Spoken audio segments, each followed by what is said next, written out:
Ladies and gents, welcome back. Call of Duty Challengers Elite Day number 2 is underway. My name is Major. Joining me, my partner from the north, Pablo. We have got a few more bangers this evening. We're straight in at the deep end. We've got 2 really good games coming up this evening on the main broadcast, but plenty of other games going on meanwhile. And Pablo, it's Wednesday. What are we doing midweek with these kind of teams?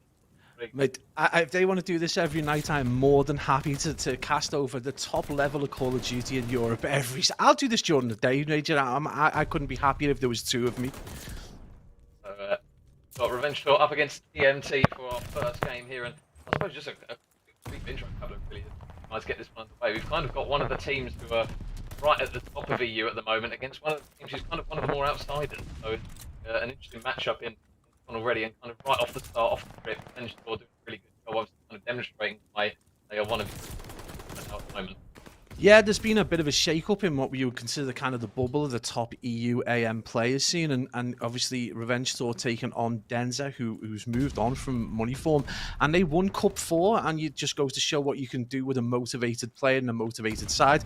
Coming up against a team that's kind of been, a little hit and miss in TMT, but they've got some absolute quality right the way through the board. They've picked up Maple from the now defunct Ponder Replay, and they're looking good. I mean, they've had probably the most difficult 3 games, you would suggest, up to now. So yeah, they've got a lot to prove, but this is an opportunity for them to do it. But it's looking very difficult already from the start. Revenge Tour right off the gate, really hot here, and it's map number 1. So already the rotation is going to be there. Denza located in and around that 5 position. How far they try and push this one out, but BB Connor and Wardy managing to open up the gates a little bit there for some engagements there. Chance to just try and stay alive while his team is all the way around the back, trying to make that rotation, trying to make that play. But it's important now, perhaps, that they get the kills, because if they don't grab these kills, and it's potentially going to be a dangerous position for the boys if Revenge Tour will manage to hold this one. Yeah, absolutely. And Revenge Tour just seem to be on the ascendancy right now. So everything TMT can do in terms of just getting kills and getting into the kill, they're going to need this time so desperately. Wardy absolutely going off on his 5 spree. But yeah, they really do need to not only get the remainder of this scrap time, they're going to need to defend this stoutly, but really need to start getting set up for the next rotation. Great to see Mythic's going off. He didn't have a great day yesterday. It wasn't his most splendid moment, but it does look like he's finally starting to feel himself and get some kills on the board. He's 9-4 right now, and with a solid 52 seconds, Major. Yeah, so the boys of TMT at the moment really struggling for kills at the moment, and it looks as though it's going to be Revenge Tour already at that new hill. So the boys in blue are going to have to try and work their way through, see if they can manage to work any more time here. But another couple of kills coming through there from Mythics. Really good work from him. 11-4 currently at the moment, looking for more, but Maple is going to shut him down for the meantime. And still see the boys in blue going to have to try and punch their way through the front. They've still got Keza on the hill, but BB Connor is going to manage to grab a kill onto him. Wardy's going to use the glide bomb as well. So now this is some important time for the boys of TMT to get on the hill, but you can already see Revenge Tour just playing this patiently, Pablo. They don't want anyone on the hill, and Denza is just cutting them down one at a time.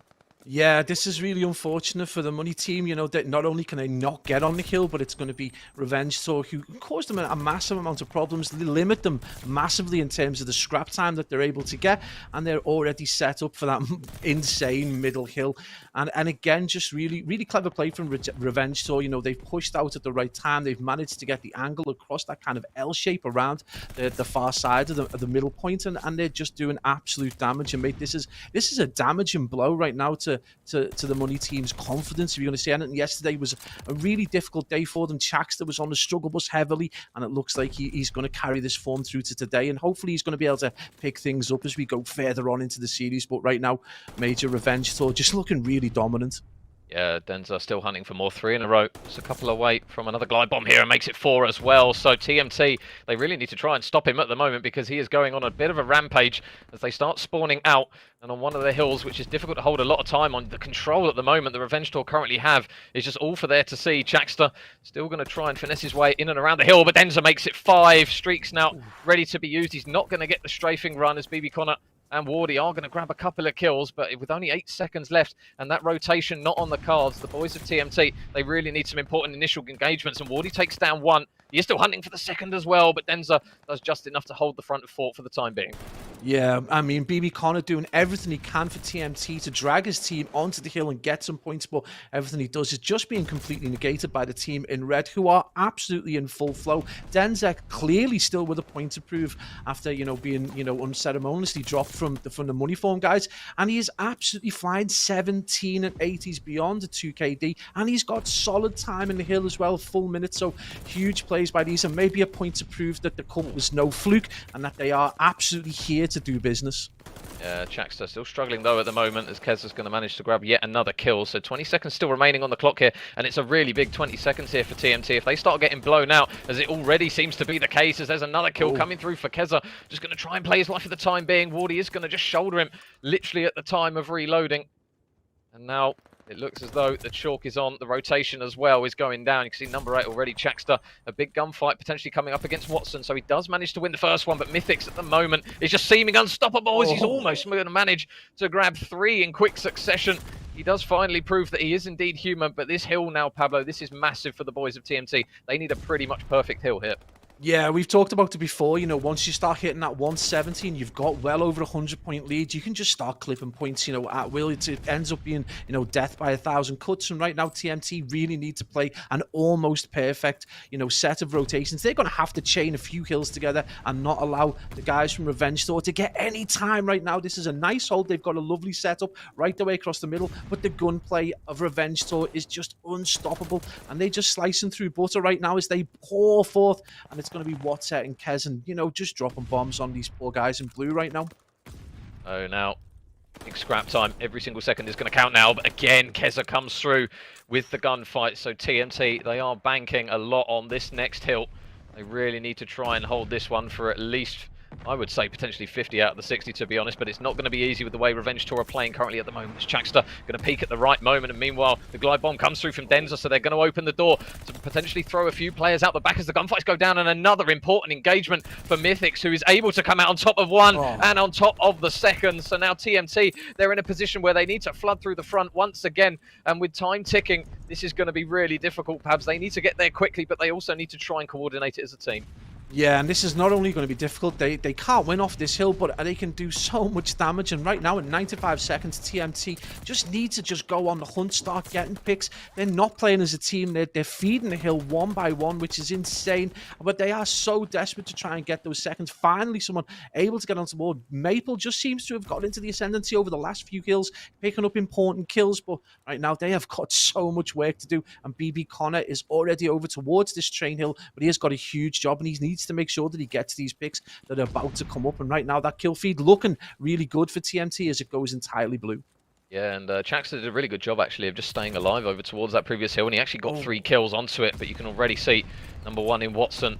It's just these really important engagements that TMT just can't seem to be getting a grip of at the moment. Maple still trying to stay alive in the back, but he's going to get sniffed out and shot down. Chaxter needs to try and at least play his life here to delay some potential onslaught here. And number 7, BB Connor's going to drop as well. So now this is looking really dangerous now for the boys of TMT, with Revenge Tour only needing 20 seconds, and those blue arrows nowhere near the hill at the moment. They are going to need something miraculous now, as Denza going to watch over the front of mid, manages to grab 1 kill onto BB Connor. There's the second as well, and the man who the team is named after now on a 5 streak, and I think with potentially 10 seconds left, that could be the final nail in the coffin in map number 1. It looks as though Wardy's going to try and go for the contest, but they want this done on this hill. Nobody nearby. Potentially Connor might be able to make something work, but with 2 seconds left, well, they're actually going to get off the hill for the time being. But that is map number 1 done and dusted. Revenge Tour with a really big statement there. And Denza at the end going on a massive 5 streak. He absolutely drops Maple and Chaxter, who were coming down that long station front, destroys any possibility of TMT being able to get any time into the hill, get a foot onto the hill in any way, and that just seals the victory for Revenge Tour, who look absolutely solid. And you've got to look right there, 26 and 16 for Denza with 20 non-traded kills, and they're the stats that you've got to look at. You've got to be careful with those non-traded kills. Yeah, and I mean, this is where you get your cream of the crop, really, isn't it? A really strong start there for the boys of Revenge Tour. And we're kind of at a moment now in this Pabs where you're looking to some of these teams who did struggle after day 1 to really try and hit the ground running, and obviously coming straight out the gates there, Revenge Tour potentially disrupting that morale really early on. for TMT. They had a phase where it looked as though they might get going, but they just really didn't seem to get any sort of kills. I mean, you can see it now on the scoreboard at the moment. Obviously, Chaxter and the boys pretty much all negative, and then you've got the likes of Revenge Tour in Denza and Mythics especially getting, say, a lot of kills, but also important ones.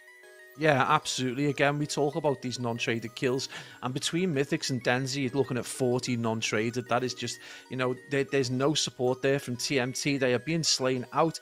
And again, taking over that form from yesterday, TMT really need to come out firing, but they've just been dominated by a team who kind of like, I was so unlucky yesterday. They absolutely dominated United Nations 3-0, and then they go up against, one probably, considered the best team in Europe right now in Young Galacticos, and they have a 2-0 lead and then choke really close 3-2 reverse sweep. They took every game to the wire, but, just not enough. But they are, they've got a point to prove, and they would consider themselves to be at least among the top 3 in Europe, given that they won that cup 4 as well, and that was against Young Cretans. So they're not only have they won that cup, they've won it against arguably the best team in Europe. So huge problems maybe for TMT, because yesterday wasn't a great day for them in the S&D. So this is going to be a big moment, and in particular, you've got to look to someone with a big personality like Chaxter, who just needs to maybe pick things up. And you think if he has a great game, I think TMT are going to have a great game. Yeah, and obviously now, as you can see, we're going from one Berlin straight into another one. Obviously, the game mode's going to change the pacing a lot of it, but sometimes you can make that argument of players potentially trying to hit the regain button is easier when you're going from one map to a completely different one. But the boys of TMT are going to have to kind of regain on the same map. Obviously, as mentioned, the pacing's a little bit different, and they have shown signs in previous matchups, TMT, where they do look solid as a search and destroy side. I recall a moment yesterday on a Bocage, Chaxter got a 1 versus 4, which is not an easy job to do. So we know the ability that this roster has, obviously with the addition now of Maple coming through since the Ponder Replay roster kind of disintegrated. So it's just one where you're looking at this series now and you're arguably saying, right, okay, you've got the winners of Cup number 4 up against this roster. They're going to have to try and at least take one of these search and destroys, because after that map 1 and that hard point, is the likelihood of taking a hard point off of these boys really going to be foreseeable? Maybe not. You don't want to count them out, but it's just going to be a very, very difficult job. Yeah, I mean, you mentioned yesterday's S&D performance. They took a Berlin S&D off money form, so it was pretty close, but they were able to do it. So clearly a solid S&D side. And the big thing is, if they are able to take this S&D, then the big problem is that they struggled so heavily on control. So maybe that's going to play in the back of the mind. Again, though, just you've got to take each game as it comes. And this is a good opportunity for the boys from TMT to potentially get this series level. They know they can do it. They know they've got the past performance in terms of, especially yesterday, taking that map off money form. So this is a big opportunity for them to go level in the series, but not just that. Really, it's about that psychological, uplift that they're going to get from getting it against the team that most recently won that Cup 4. Yeah, and I suppose as well, because the top 4 teams are the ones that progress through to the bracket where they play, the kind of the room for these additional outsider teams that you would say that aren't necessarily the favourites to squeeze in, they're going to have to upset a few teams. They're going to have to do it to the likes of Young Galactics, to the likes of Revenge Tour. So if they're going to realistically work their way into that bracket, then they're going to have to cause something here in this series, I would say. Because if you start to progress through and you're 0-3, and then you've got, obviously they've still got 4 games remaining, so there's still a possibility of it, but you've still got to play the remaining teams. It's not exactly impossible, but it's very, very difficult. I mean, you would arguably say that they've got the 3 most difficult, well, they've got the 2 most difficult games out the way. They've played Money Form, they've played Sukri's Bakery, which Sukri's Bakery looks super strong since picking up Eric Boom from on the replay. They look great, so arguably got those 2 games out the way. This is probably the 3rd most difficult. So you'd say the next 4 games is their big opportunity, really to solidify that potential spot in 4th place. There's a lot of teams vying for it. You've got such quality right the way throughout the board across all 8 teams. So there's still opportunity, but this is their opportunity right now to upset the apple cart as such. And this is right now, this Berlin S&D, they've proven they can take a map off probably the best S&D side in Europe. So there's no real excuse for them not to be able to replicate that performance right now. But again, you've just got to look Revenge to a lot to prove. They want to maintain the consistency and form that they've been doing of recent. So you would expect this is going to be a hell of a game. It wouldn't surprise me if it goes the distance. Berlin S&D is super strategic. It tends to be super cautious with these huge dynamic moments. So either way, it's going to be an interesting matchup either way. Yeah, and you look to those assault rifle players, and something which we flag up all the time, obviously with the addition of snipers as well, potentially the boys of TMT, if they can maybe hide behind a first pick of somebody who's running a sniper, that will really give them that Yeah. kind of edge. But kind of coming away from TNT and almost focusing on Revenge Tour, obviously Denza had that infamous moment against the Yeah. Young Galactics in that last cup, so they're not exactly slouches at search and destroy by any means, this team of four, and especially with the map that Mythics had in that map number one, if they can keep this going in map number two, Revenge Tour, they're going to be really feeling themselves. Obviously, they only won one out of the two games yesterday, so they're going to be looking to these other teams like TMT, like Flux, to potentially try and pick up some wins. Yeah, absolutely. And I mean, they're already flying. They potentially, especially if they do well in this is going to set them up on a solid foundation. And honestly, it could be a big moment for them. And again, this is all about the first blood, and we already see BB Connor is going to fall, and it is going to be Denza with that first blood. So again, this is a big confidence thing for Denza, obviously Yep. wanting to prove a point. And right now, we're heading straight into this, and I honestly think this has got to be a big game for Chax there. I think if he can drag this team through the S&D, that they could get their tails up and do something really special in this series. Yeah, and you mentioned Denza got the first blood, and it was with a beloved sniper. So Let's it'll go. be interesting to see how many picks he can potentially get. But Bomb is going to go down. Wardy going to try and work his way for an angle, because you can see Watson is just going to manage to potentially slip through, but Wardy has absolutely none of it on that occasion. Mythic, though, has managed to get his way round towards the bomb site, but now this is kind of the position, isn't it, Pabs? As soon as that bomb goes down, the retake of the site is very, very difficult, and it looks as though the patience outside as Denza is getting on the defuse, and Chaxter waits to pounce, and Chaxter finds two, and the man who you highlighted, Pabs, has come out with two enormous kills right in this round number one, just off the start, and gets three. And absolutely, we know that he's a great player. We saw him last year. He got to second place with Amelia Strays, had an awesome performance right the way through, out that final challenges elite. And he takes up a really unusual position. Doors open, he's hiding behind it. It allows him to just allow those players to just sneak in. He knows where they are. He can hear them, and he gets 3 picks in the end. And this is exactly what we were talking about. A player who's had kind of a slower game yesterday, didn't pick up as many kills as he would have liked to himself, goes and drops 3. And I think this is the kind of performance we want to see out of this player, and it will lift the spirits of the rest of the boys in the side, and potentially we could start to see the beginnings of an upset. So yeah, hopefully he's going to be able to continue this form on. Yeah, and Watson with the first blood. Denza's going to grab a second as well. And we did see right off the rip Maple obviously getting the memo. Please, more snipers. He is currently rocking one, but Mythics is now going to take down Chaxter in a round that has literally folded in half in the space of a few seconds. Now leads Maple to work a 1 versus 4. And I think he's going to resign to the fact that this is not going to be doable. Mythics is just going to hunt him down and grab the kill. And Revenge Tour with a clap back straight away, Pablo, to tie it up. Super aggressive. I mean, they just literally just out the blocks right across the entire geography of Berlin at Mach 1, and they just completely dominate that bomb site. And not just that, they're going to take every kill in the process. Unfortunately, nowhere for Connor to go, or Maple to go. He's got the sniper. We talk about the efficiency of snipers at times. If you can't get a pick, ultimately you go hunting for another weapon. If you can't find that, you are ultimately left in kind of an odd position. But right now, it's looking good across the board for both. They probably need to see Maple and Connor start to getting a little bit more involved in the game. That will be better for TMT. But right now, all tied up, and it's still all to play for. Tenser with the first blood again, Major. Yeah, Denza, the battle of the snipers coming through in his favour on that occasion. So Revenge Tour going to get another first blood hit. Jaxter, obviously still in charge of Bomb, is just playing this patiently. So TMT, they are just trying to bait out a potential pick here from Revenge Tour. They aren't going to be able to hide behind the sniper of Maple. Now let's see if Wardy can spot anyone. No, there's another kill. Watson's going to take down Connor as well. So already a situation that was difficult has now become even more so. The only positive at the moment is that Chaxter does have the bomb. He is going to go hunting for Denza out the back. I'm not sure whether Denza managed to spot him, though. He is going to wrap round, and potentially Chaxter might get a couple of shots in the back there, and he's actually going to manage to take down Kesner now. Does he spot the other player as well? There is still Denza lurking nearby, and Wardy is just going to be guarding over the top of middle map, but they're going to need another pick, and it's going to need to come sharply, Pabs, because they've only got 25 seconds left on the clock. Yeah, absolutely. And Chaxter doing really well to play his life. Some classic COD time in there as Denza and Chaxter both managed to avoid each other, but it's going to be a 3v1. And we know how difficult these are to clutch up. Almost impossible. And Chaxter finally gets tagged up in fire.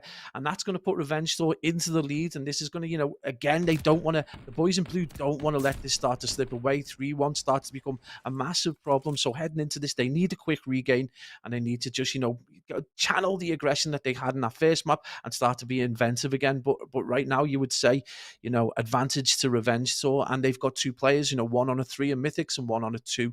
Well, they've got. In fact, they've got an 8 streak combined. So Yeah. great play from Revenge Tour so far. Matt's not my strong point, Major. The boys of TMT. It'll be interesting to see how long Maple keeps this sniper running. We talk about it a lot. If you're not getting picks with the sniper and you're not really giving much in terms of map control or aggression and presence on the map, it's really, really difficult to justify using it for a long time. Bomb is going to go down though. Revenge Tour managed to get it off straight away. Denzo is going to be lurking inside that bomb site, and when you're in here, it's really difficult to stay alive sometimes. Chaks a nade over the top.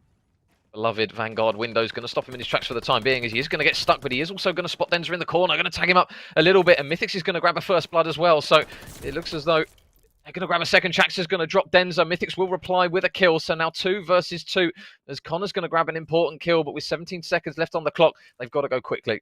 Yeah, absolutely. Keza on the hunt right now. BB Connor just in and around a bomb site. So this is going to be a big moment for the boys from TMT. And again, I argue they should get the defuse down almost immediately partway through, but he is going to get caught. And Revenge Tour are going to take that kind of all important, psychologically, going to take it to 3-1. I think it becomes very difficult. You start the panic station starts to come out.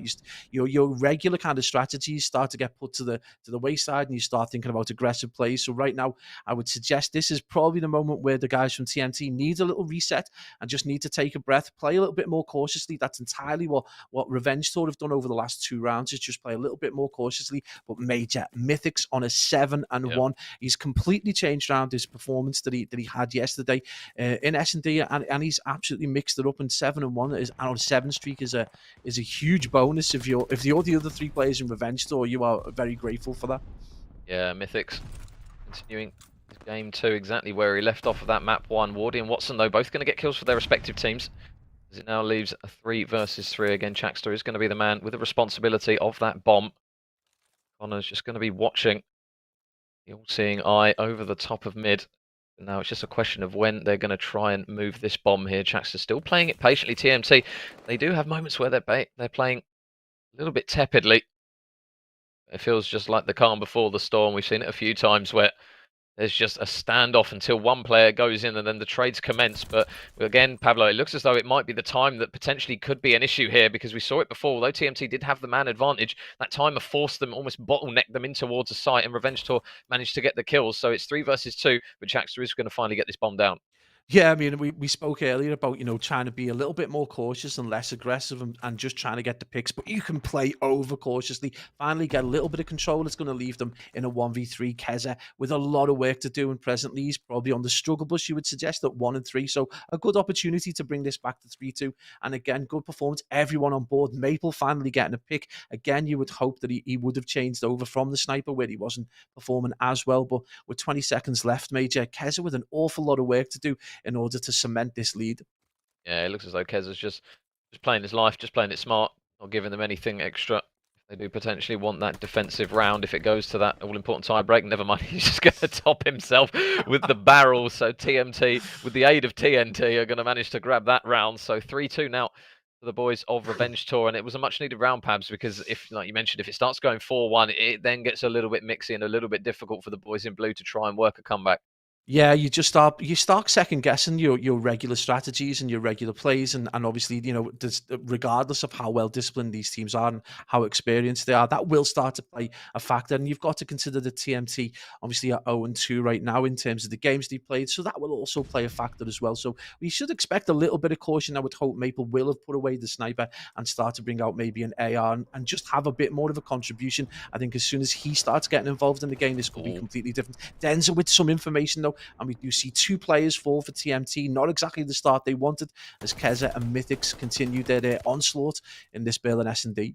Yeah, and Wardy is going to manage to grab one, but the panic shot's not going to combine for the second. So now it's all on Maple once again to try and work something. He's going to get shot in the back, and Revenge Tour with another round to push that cushion back out to 2. They are looking pretty clean as of yet. TMT, they have had flashes in the pan-pabs, but this is the kind of thing we talk about, isn't it? It's kind of that consistency across the rounds. And at the moment, if you're going to stick a flag on one side, the boys in red do look pretty strong on Berlin as of yet. And I'm pretty sure Maple has now changed off of the sniper. Never mind. I've just been made to eat my words. No more dinner for me because he's still rocking it. He's still persistent with it. So you've got to give him credit where it's due. He doesn't I want to mean, drop it anytime soon. it's insane. You've got to consider that it's not being effective, maybe in terms of getting some information, but it's not working in terms of getting picks or as a suppression weapon, and it's wild plays. You see the aggression, the Revenge Tour guys straight into bomb site, and Keza is right up against the wall, and they're not frightened to get involved. Maple gets dropped, so there's your sniper gone one player down, and it's a 3v2. But a great response right there from TMT as both Wardy, Connor, and Shaxter able to get into the game and leave Keza again in a 1v3 major. It's going to be a repeat of the, not the previous round, but the one before that. Keza with a lot of work to do. And again, we talk about the difficulty of a clutch in Berlin, and he's got a big one to do if he's going to able to take Revenge Tour to that 5. Yeah, and to add insult to injury, he's doing it with an SMG, which isn't necessarily the easiest weapon to try and grab a pick from. You can see the split from TMT. Oh, did Wardy spot him all the way in that back tower? That's the question. Because if they got information on him, this is going to be even more difficult here for Keza. Just going to try and play this patiently again, kind of at this level. You're very, very unlikely to have a free pick out of nowhere. It looks as though TMT are going to give him absolutely nothing to work with as expected. He is going to get shot in the back. They do manage to track him down, and they do manage to grab the kill. So this is now going to be a difficult position for the boys of TMT still, but at least it's a little bit more positive after that round. It's superbly positive. They played that so much smarter than they have done in the previous rounds. They're able to get a lot of extension across the map, which is going to afford them the opportunity to get tons of information, more importantly, and obviously coordinate. And as soon as someone sees that player, Keza gets dropped immediately. And again, you've just got to ask the question, please, Maple, please just change your weapon and, start to contribute, because you feel if he starts to contribute, the rest of the guys are going off, that this could be a much tighter round, and in fact, much more difficult for Revenge Tour, because right now, I still feel they're pretty comfortable. They're still confident. There's a lot of aggression. And right now, 4-3, though, looking good. They were able to go all the way, as we see Wardy drop a Mythic, so a good start for TMT in this round. Yeah, and a much important first blood as Connor manages to grab a second onto Keza as well. He is going to get tagged up just a little bit, but not going to be enough for Denza to try and make the push. And now at the moment, TMT currently combining for 6 between 3 of their players. Maple still struggling, but now Denza going to be the last man up. 1 versus 4, and a man of his talent and his magic, as we've seen in previous cups, is going to manage to get the first pick onto Connor. But now this is the difficulty. Can he manage to dip out and stay alive? It looks as though he's pinched. He's not going to be able to grab the second. So TMT at the moment, Pabs, I'll tell you what, they're getting a little bit of momentum now. And obviously, Wardy and Shaxter both on 3. If they can play for picks potentially in the next rounds, this is going to be some important streaks if they do manage to get hold of them as we tie it up 4 apiece. Yeah, absolutely. I mean, we did mention at the start, we felt that if Shaxter had a really good game, it might be able to drag the rest of the team into also performing quite well. He's a big, he's got a big personality and he's a big player within the game. Again, you've got to question the thought processes behind Maple still rocking the sniper. Right now, maybe it's getting the information they need so that they can get prepared for the correct bomb site. But again, you would feel that if he was able to contribute a little bit more, maybe run an AR, that they would probably be, either in the lead, or there would be a difference in terms of the setup right now. They are going to get smoked down, and it is going to be a direct and very aggressive push over to this bomb site, this B bomb site. So again, maybe trying to replicate that first round where Shaxter was able to get 2 picks and get bombed down, Major. Yeah, so Mythic's strafing run gets a first blood. It's not necessarily something that you see a lot of teams use right off the gates, but they are going to do it. So Mythic's going to look to try and grab this round by the horns as he gets that important first blood, and still going strong, Mythic's. Now, where is that next pick going to lie? If it falls in the team in red, you do worry for TMT in this round. Again, BB Connor is going to manage to reply with a pick as well. So another important kill coming through there for TMT to tie up the numbers. 3 apiece now, as Wardy playing in top 3rd, just hunting any sort of information or pick. There are a few players nearby, though. You can see the boys of Revenge Tour. They are so close, but Field Mythics. Oh, Maple just rips his head clean off, and finally Maple rocks up to the party in arguably what could be a really important round. Yeah, absolutely. I mean, that's exactly what we've been waiting for. Not only was that an important pick, but he manages to tie. It's going to be TMT who win. So he's super important one. You talk about important kills. He hasn't gone off with the sniper, but the kills he has got has made a massive difference to the round. And again, we talked about it earlier on where we talk about getting these players involved. He's finally involved, and they go 5-4 up from a position that they were arguably no right to be in. So proving again that their S&D, caliber is of the highest, possible clarity. It's been a really good performance over these last 3 or 4 rounds. And right now, Revenge Tour, potentially last few rounds on the struggle bus, despite the heroics of Mythics Major, just not enough. Yeah, in the grander scheme of things, if Wardy can get another kill and potentially get that glide bomb, that would be massive, regardless if TMT take this round or not. Just being able to hide behind that pick with the streaks will be enormous. Mythics challing quite heavily, actually, which we don't normally tend to see assault rifle players doing that middle. Normally, it's just straight over towards the bomb site, but Dender's going to get that all-important first blood onto Maple, so the sniper is no longer in this round. The nade's coming through from Mythics. I don't think he knows that there's another man around the corner. Jackster did manage to get the blood onto Watson, so I assume he does now at least. So 2 versus 3. Where are they going to push? Mythics just trying to finesse his way in and around. He knows that Jackster's in here. It's just a question of when he's going to challenge it, and Jackster just overpeaks it. He manages to grab the kill, so now it's all on Wardy. And this round 11, Pablo, this is looking inevitable, and this is an important kill for Wardy.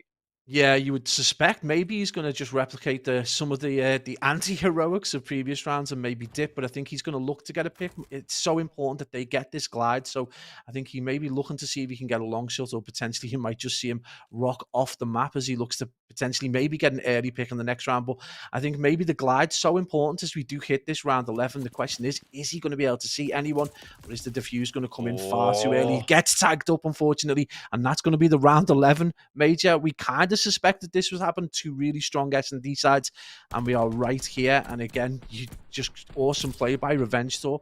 Yeah, and that is a huge kill there from Keza. That is an enormous kill in this map. So no glide bomb is going to be available for TMT. Unfortunately there, Wardy wasn't able to get that all-important 5th kill, and he was hunting for it. You could see he wanted it, but it was the difficulty of the timer was running out. But unfortunately, he is just going to overchow. So now TMT, where are they going to decide to try and rock this bomb at? Because it looks as though Wardy pushing up towards back warehouse, might be a B push. Looks as though Jackster is going to try and take this bomb, but look at the aggression from Denzer and Mythics. They're both here, and Mythics gets the first blood onto Jackster. So now 3 versus 4. Mythics still inside the site. The bomb is down, and now TMT are going to really need to try and pull their finger out here for this retake.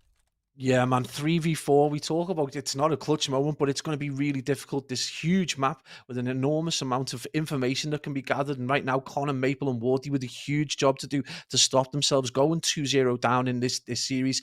Revenge Tour, again, just so patient and so careful about their placement and the picks that they get. You can see Keza in and around this station area just looking for that, hunting for a player. And Connor just going to get tagged up. Is he going to be able to play his life behind the pillar? He does. And he's going to be able to move on through and potentially get that vision down. Is he going to get hunted right now, though? He does get tagged up. Oh, he turns around so close to being able to tag that player up, and he has managed to get a Maple with the sniper that we've talked about, and it's going to be a 3v3 major. There's only 24 seconds remaining in this round. Oh my god, Maple. Can he get the pick? No, Denzer shoots him from behind, so now it's all on Wardy and Connor. Can they manage to work some magic here? Mythics is still going to get tagged up. There's another man out the back, and he goes for the rechow, but Connor manages to grab the pick, so now 2 versus 2. But they can't plant the bomb, it seems, with those players locking down the lanes. Denzer going to take Connor down. Wardy's hunting for the kill, and he needs to try and find Keza with 1 second remaining. I don't think it's going to be feasible, and it's not. Revenge Tour, they are going to take it in the slimmest of margins, 6-5. Oh my days, Major. What an end to that game. Absolutely insane plays, toe-to-toe all the way. You thoroughly expected Revenge Tour. They were 3-1 up at one point. You expected them. They were just going to go from strength to strength. And then there was a mid-series regain that we really wanted to see. It gets down to that round 11, and it really comes down to the finest of margins. And again, that slight bit of caution from the boys from Revenge Tour just coming through in the end. Absolutely awesome performance right there from the team in red. A lot to take away, a lot of positives, but right now, down in the dumps, if you are TMT, you've just really been on the struggle bus the last 2 days.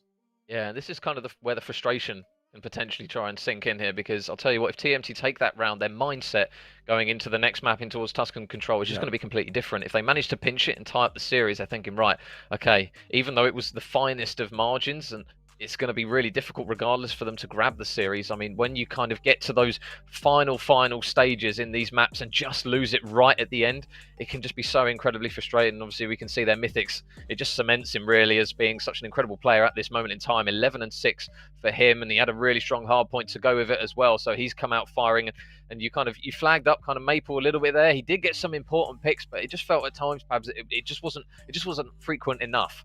Yeah, honestly, at some point, I just thought he was flogging a dead horse with the sniper. He should have put it away when they were 3-1 down. Started to get that bit more involved, but he just stuck with it. Whether they were happy about the information they were gathering from them, but you just look at Mythic's 9 non-traded kills, and that is huge, especially when you look at S&D. Big problem right now, though, for the money team is they're going into a game mode which they have not done well in over the last 2 days.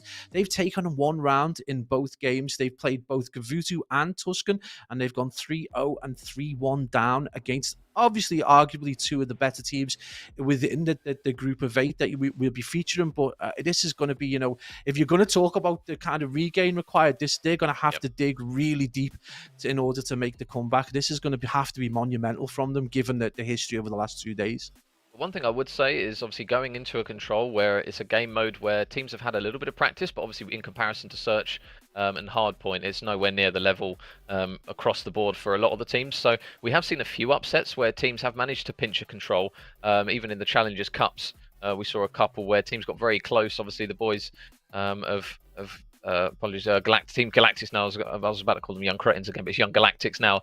They've had controls where they've looked okay, but they've not been obviously as strong as they have been in Hardpoint. So again, if you're taking a positive note for TMT, you still have that potential to nick a map on this map 3. And I mean, it's going to take a reverse sweep. If you're going to start somewhere, it's going to be on one of these game modes which teams haven't potentially practiced out as much as, speaking of Young Galactics, we are now on board with them. But yeah, the boys of TMT, they still can grab positives from this game regardless. It's just going to be a difficult uphill battle from this stage on.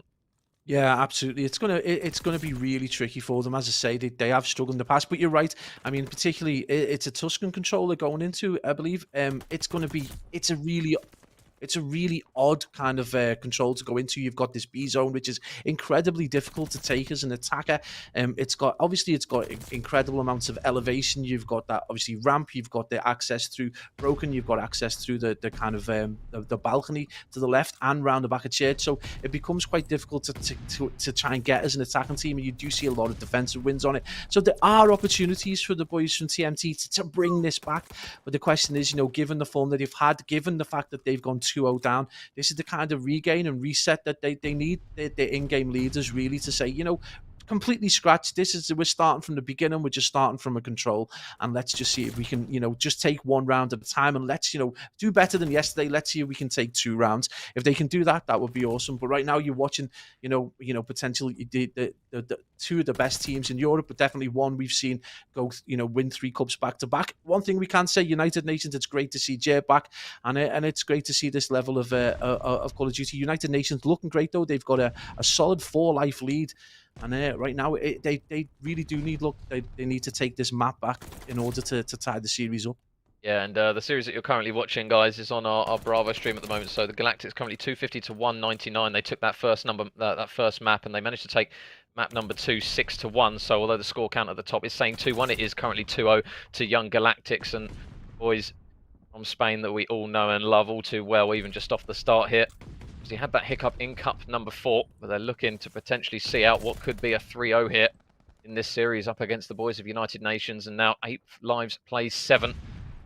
Now Lucky still hunting for more kills. They are going to get on this B point, and this will be a big attacking round if they manage to take this one, Pabs. Yeah, I mean, they just absolutely dominated the last few seconds. They've gone from a 12-16 deficit. They've got 2 life advantage, and it looks like Metals is starting to play a little bit better. Had a bit of a down day yesterday, and it just looks like he's picking things up. But again, the Young Galacticos, they're an absolutely phenomenal side. They've proven it time and time again and again. They've just absolutely decimated United Nations in the last 25 seconds. So it is still pretty close. 5 plays 4. And a good solid 32 seconds remaining. So still a lot of work to do for the team in purple. And we've seen these fights go down towards this zone so many times. Only 1 tick remaining. United Nations with a solid defense there. As we see Jay go big, drops Real. And it's going to be a 2v2 major with 22 seconds remaining. Well, man, Journey's got an engagement here, which he's able to win. So he makes it a 1 versus 1. And already Squeaky bum time. Jerd. Can he manage to clutch up here? King Jerd with one. Manages to drop one player in Journey. So now 1 versus 1. Can he fly out and win it? No, he can't win it. So Young Galactics, in the grander scheme of things, that could be a really big round there on the offense. They managed to take it. Unfortunately, Jerd not going to be enough to get past the man in metals, and the boys from Spain proving what they can do on control again, Pabs, even though it was, to be fair, by the slimmest of margins. Yeah, absolutely. I mean, you've got to say to United Nations, you took it down to the wire in a position where you expect Jed to take those kind of 1v2 encounters, just not able to see it out. There's a lot of pressure on the young Irishman in order to do that, but a great performance nonetheless. And young Galacticos, they're in the position they're used to being in. They're 1-up.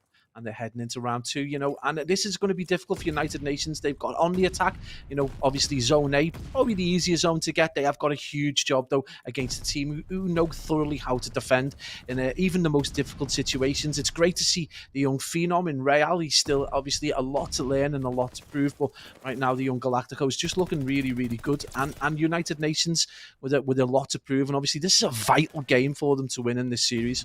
Yeah, Abuser and Whalers going to be on the point, and Whalers is going to grab another kill there as well. So now that might be the green flag that they need to potentially try and push through. You can see number 1 in Journey is going to spawn up. Real will shortly join them. We are just going to flick back to our other game in TMT and Revenge Tour. So we will keep you guys updated as that one unfolds to get those results through to you.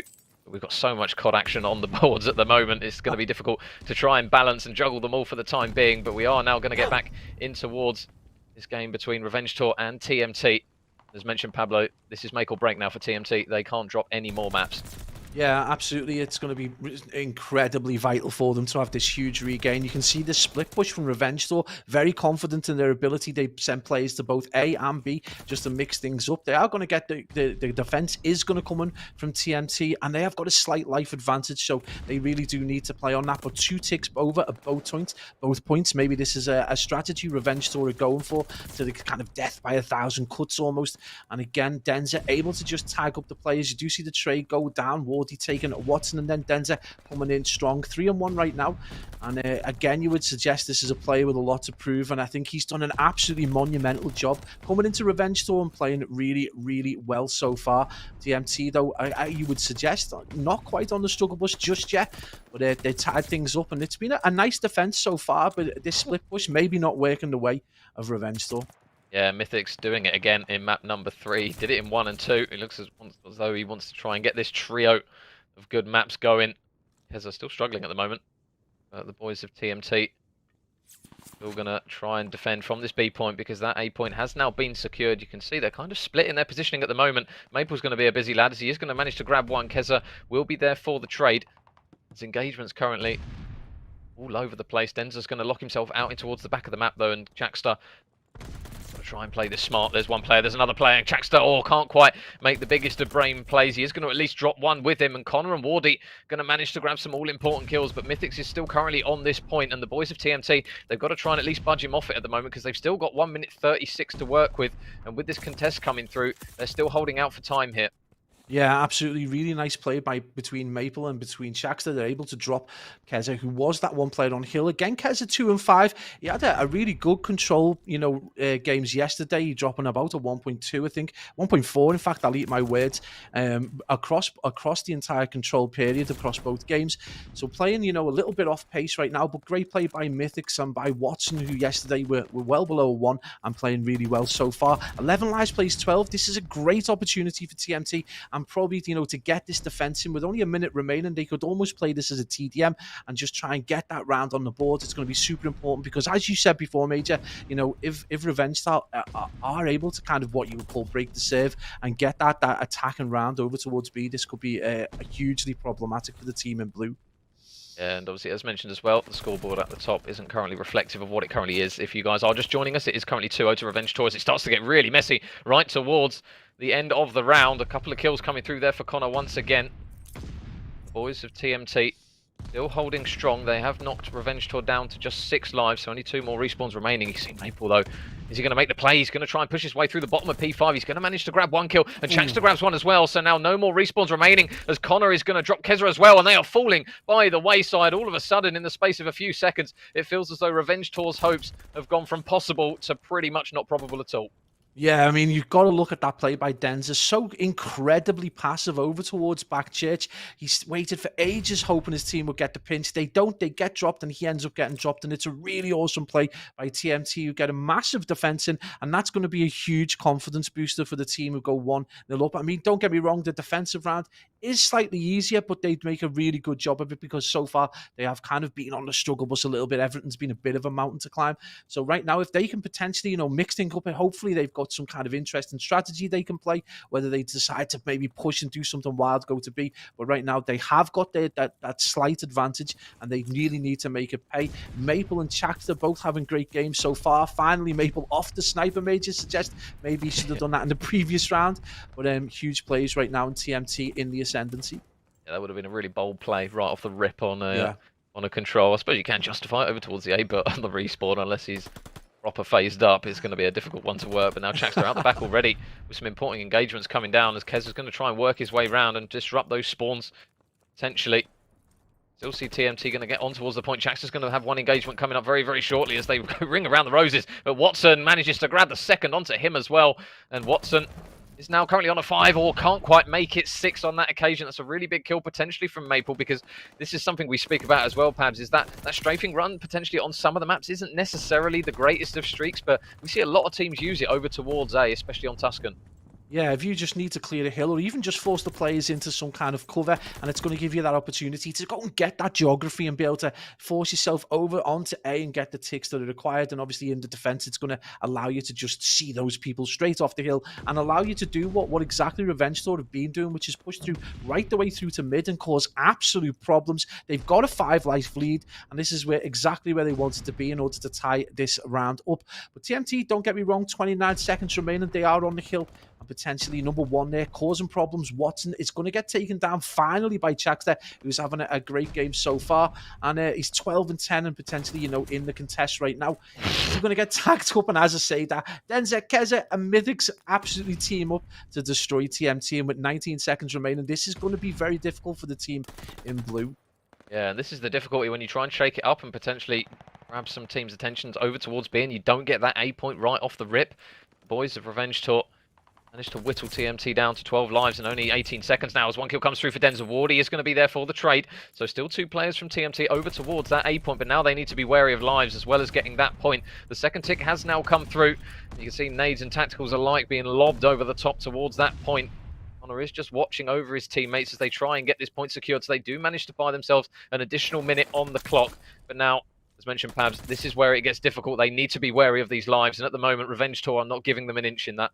Yeah, they've got an absolutely fantastic 7-life lead. And again, it's difficult for them. They're kind of in transition. They have players who were tagged up. They have players still on old, but they've managed to make their way across. But number 4, you've got to watch out for Keza. He is going to come right up behind you and cause massive problems. He's going to sit and wait just for those transitional players, but he doesn't need to do it because Mythics is there just to get the 2-piece and cause even more problems in Major with 25 seconds and a 12v4 life count. This is not looking good for TMT. Revenge Tour potentially very close to tying this Tuscan control up 1-1.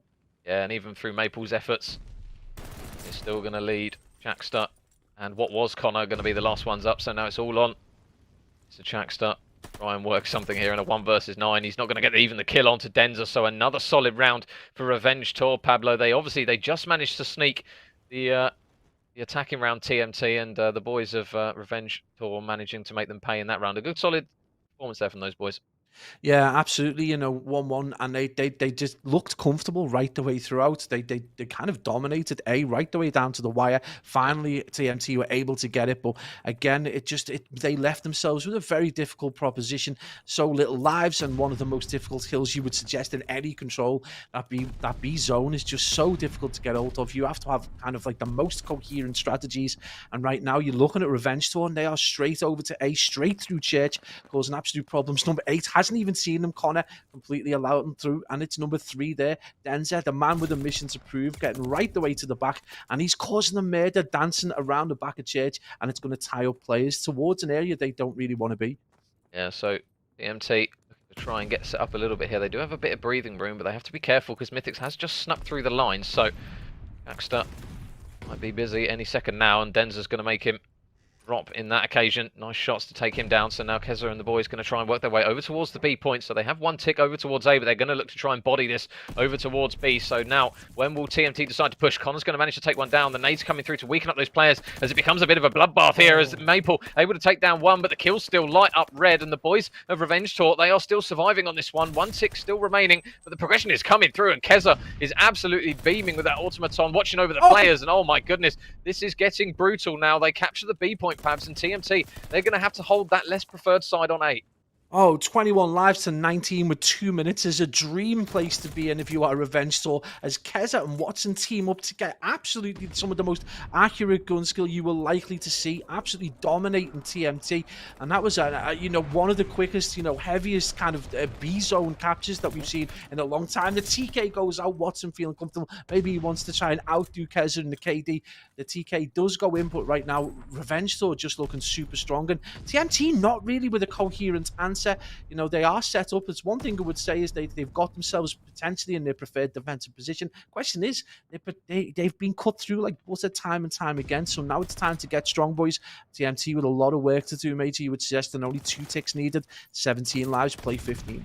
Yeah, and this is the problem with A. If they get a clean wipe here, with Maple all the way in the back, he's not really going to be in a position to try and reinforce that point. So a couple of blue arrows managing to grab kills as well, and they do start pushing through the back. So the Tuscan spawns potentially might be a little bit awkward here for Revenge Tour, as Wardy's going to manage to grab a kill as well. They've still got Keza nearby to the point, but that time is slowly ticking. Watson's able to grab a kill on towards Wardy. Now, can they make the play? Jackstar in through bottom church, manages to spot Watson there. Some clean shots to manage to trade him out. Those red arrows still funneling over towards the point, but I thought he was going to get the 3 there in total, as Keza is going to grab one as well. Still with 40 seconds remaining on the clock, and unsurprisingly on Tuscan, it looks as though it's coming down to potentially lives. Yeah, absolutely. Every time, you know, usually it's the B zone that we're seeing this fight go down to the wire. 7 lives, play 7, and we can see that kill feed ominously going the way of Revenge Tour. If you are indeed a TMT fan, as Mythics and Keza team up to drop the team in blue, and Revenge Tour with a pretty solid win. And Major, you would suggest that brave and bold strategy of going over and taking that B point has paid off in the end. It's something we don't see too often, but you know, hats off to Revenge Tour for pulling it off, and they're 2-1 up. Yeah, I think that's the gamble that teams make. If it works, and you can pull it off, it really helps you in control. It really helps you get... It's kind of when we see it on Gavutu, when players go to that beachside point. If you can get that one out of the way, it just buys you so much more opportunity to grab both points in the grander scheme of things. And Keza is now currently rocking a 4 streak at the moment, so it'll be interesting to see if he can manage to get at least one of his potential 2 streaks. But the kill feed lighting blue as Maple and Jackster do manage to grab a couple of kills. Connor is going to look to try and work his way around mid. Whether he'll check the right corner though. Does he spot the head of Mythics? No, he doesn't. Mythics makes him pay, as Wardy is going to be nearby to help his teammate out. Wardy grabs the second as well. Probably shouldn't have won that one, and he gets 3 as well. So he does open that opportunity up for the boys in blue to take that point, but you can still see that Watson, he's still lurking. Oh, some awful COD timing for Chaxton as he pushes out a back jet and then gets tagged up by Tenzer, who literally just spawned. So an unfortunate moment there for the team in blue, who would have had a good opportunity to be able to flank all the way around and potentially get a little bit more time. They are got, you know, close to getting the 2-tick progress over towards A. We do see that go down, so it's a good opportunity for them right now. 21 lives, plays 23, so still relatively close. You would just hope that Wardy and Chaxter would be able to continue picking up these 2 and 3 pieces, because that's going to help them go a long way towards tying this control up. They've got that 1 round. They're already kind of equaled their best from yesterday. They really do need to get this round, and I feel if they can do it, potentially they could bring this game back, and we might even see a map 4 right now. Revenge Tour with it, probably you would suggest one of the easiest zones in Control history to defend, but this team in blue, you know, they're still looking solid and they're still getting kills. Yeah, and Ezra still locked out the back, so Revenge Tour will have some decent map control. Can they manage to work a way around here? TMT, Connor and Maple are going to work their way around the back here, but Connor is going to be the last man up. He will manage to trade out his teammate in that occasion as Denzer and Keza both get kills, but it's still now going to be an opportunity for Revenge to potentially push their way out. Denzer in towards the bottom of P5. Will they have heard a door opening as he manages to get a freebie there onto Wardy? There's still another man up top in Jackster, still lurking, still nearby. Meanwhile, Maple's actually going to just go straight towards the hill, so it might get a little bit messy here, but Mythics isn't going to be able to grab that one as Maple takes it. It's still going to be the boys in red with a lot of map control, and they still have those lanes pushed out as a glide bomb from Denza is going to be invested. The Revenge Tour boys, they want this one done now as Chaxter is going to fall to the glide bomb. But now this is the point where TMT, they need to be careful, Pabs. They're kind of in this limbo of, right, okay, we've got a minute on the clock, but also, it's just, it feels like on Tuscan all the time, all we're talking about is just coming down to lives. It's so difficult control to find that balance of, right, do we just go Hail Mary or do we play this patiently and play for kills? Because at the moment, with another 4-man dead, that is going to be really difficult. And I mean, just look at the combined streak. 13 at the moment, make it 14. They are causing an absolute bloodbath. Man, you're just witnessing a bot lobby kill feed, and largely in part to really good play. The turret of Mythics in the back just gets on top of the tank and destroys the onrushing TMT. I don't think there's been a response. We see a suicide as Maple decides maybe it's time to just see himself out the game. But right now, Connor with the first real kill in what feels like forever. 14 seconds remaining. It's 11 lives, plays 1. And potentially, we're about to see the last moment of this series, Revenge Tour, with a pretty solid performance right the way through. Major TMT back to the lab for those boys. Yeah, and a solid statement there from the boys of Revenge Tour, and unfortunately there for TMT, that is going to put them 0-3. Now, currently on the leaderboard, Denza just grabbing that final kill, but as you mentioned, Pablo, a really good statement coming through there from the boys of Revenge Tour. We saw the dominance in that map number 1. The search obviously a little bit closer. If we were going to bank some money on those boys potentially stealing a map, it was going to be that search. But Revenge Tour in the respawn, to be fair to them, they looked very strong. It was almost bread and butter for those boys. Yeah, absolutely. And I mean, the performance from Denza again, we highlight him time and time again. Obviously, last year, just one of the outstanding players in the EU. Yet this year, at the start, maybe a little bit on the struggle bus. I wouldn't suggest when he did play well, Moneyform played well. But honestly, just an absolute performance right there. 30 and 21, 24 non-traded kills.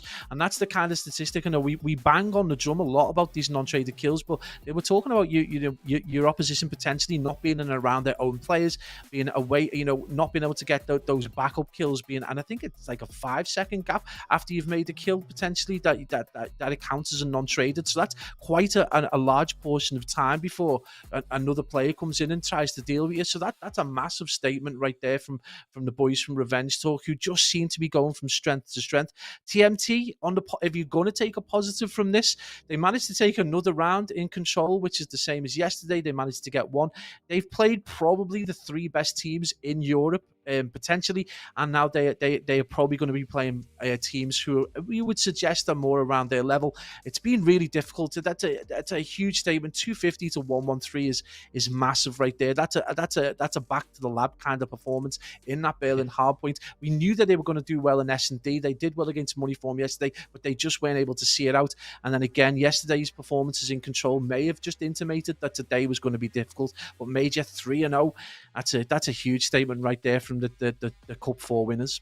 Yeah, and obviously when they lost to Young Galactics yesterday, it was kind of a case of, right, okay, arguably they've lost to, on paper, if you're gonna bank on someone, you're saying, right, if anyone's going to beat them, it will be the boys of Young Galactics. And elsewhere, Young Galactics, they've managed to 3-0 United Nations. So that game that we did just have a sneak peek of earlier, they did manage to take the control 3-0. So Young Galactics going to grab that all-important win. And we are just going to hop on board with the current series between Flux Esports and Moneyform. So Moneyform took the first hard point in Tuscan, pretty standard, 250 to 132, as you'd come to expect, Pabs. But the boys of Flux Esports, they pinched that Berlin search. They took it 6-5. So a big bit of motivation there for the boys in green. Yeah, I mean, Flux Esports were just heavily on the struggle bus yesterday. I think this is for a new-ish roster that was coming into what would be a very difficult set of games for them. They did admirably well, but eventually just succumbing to a lot of players who were very, very gifted.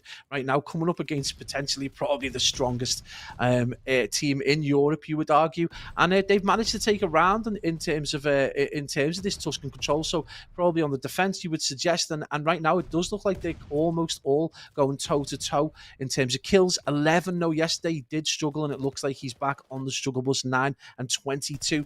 But you would expect this would have been a difficult game for them, and you've just got to look to your kill leader right there, 27 and 19 for Steve Vortex. So this is going to be a hell of a game for them, but Flux Esports aren't in it just to make the numbers up. Yeah, well, I'll tell you what, Flux, they have managed to strong at the moment.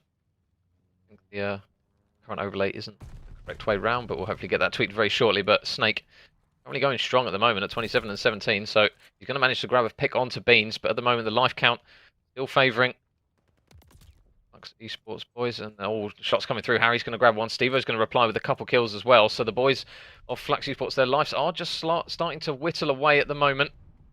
And this is going to be a difficult position for them now. He's going to try and work their way over towards that next point here. Harry still hunting for kills. Still going to try and transition himself. But this is again the kind of the difficulty on Tuscan Pabs. We saw it where if you open up B and get that first, you don't end up in this situation where you have to try and work your way round the back, so to speak. But the boys of Flux, I suppose it's now a question mark of whether these boys can manage to do that. Yeah, absolutely. I mean, they've made it difficult for themselves a little bit. They obviously got a team wipe and then they spawn back out. It gives Moneyform the time to set up that really solid strategy across the middle of the map. You can see it's almost kind of like a square. They can get a ton of information. You can see how passively a couple of the players are having to play number 2 and 3 right there, and Harry and Weeman. You know, they're just waiting for players to come to them. This is the position they want to be in. You can already see number 5 and 11, very suspicious. He is going to get taken down. It's super by 11. He is going to get tagged up by that on-rushing Harry, and that's going to be a 2-piece, and Steve-O's going to bag that up with the third. And again, we're going to see almost a team wipe. And look at the team in green. They absolutely push out and completely just dominate and push again, get back into that position across the middle of the map. They know that setup. Number 2, Harry, is going to be on that tank and make it superbly difficult to get past Church. So right now, you would suggest the boys in Moneyform just looking very, very strong right now. Yeah, and currently, anyone who doesn't know, they are currently sat 2-0 at the moment, Moneyform, so they're going to look to try and go faultless here at the end of today as well, and this is certainly going to help if they can manage to pinch this control. Are you going to have a gunfight in the back? And 11. Oh, that's what happens if you miss a bullet against these boys. They make you pay. Corey and Snake are going to manage to grab a couple of kills with 13 lives, play 7, and more importantly, with less than 4 seconds on the clock. Corey's going to have to do really well to stay alive here. He does have a teammate nearby, and 11's going to grab an important kill, but they've still got to budge Harry out the back as he takes down 1. Corey, though, with a really big gunfight, and if they can't stack this hill, it might come down to lives. There's only a few seconds remaining. The pre-fire's coming through. Nobody on Flux Esports is going to be able to touch that hill, and Moneyform with, again, another strong statement, Pablo, as they look to try and push on in this one. They now lead the series 2-1 after they take that map. Yeah, I mean, it's probably too early in the day to start thinking about the top 4 placements, but you got to think that Steve Vortex's Moneyform are going to be one of the teams in and around, those top 3 teams. An absolute performance right there, and the man himself dropping a 33 and 25, huge plays right there. Every kill counts massively in terms of control, so a huge performance out of the boys from Moneyform, and it's what we've come to expect. We totally expect to see those guys, at the end of the season challenging for absolutely everything.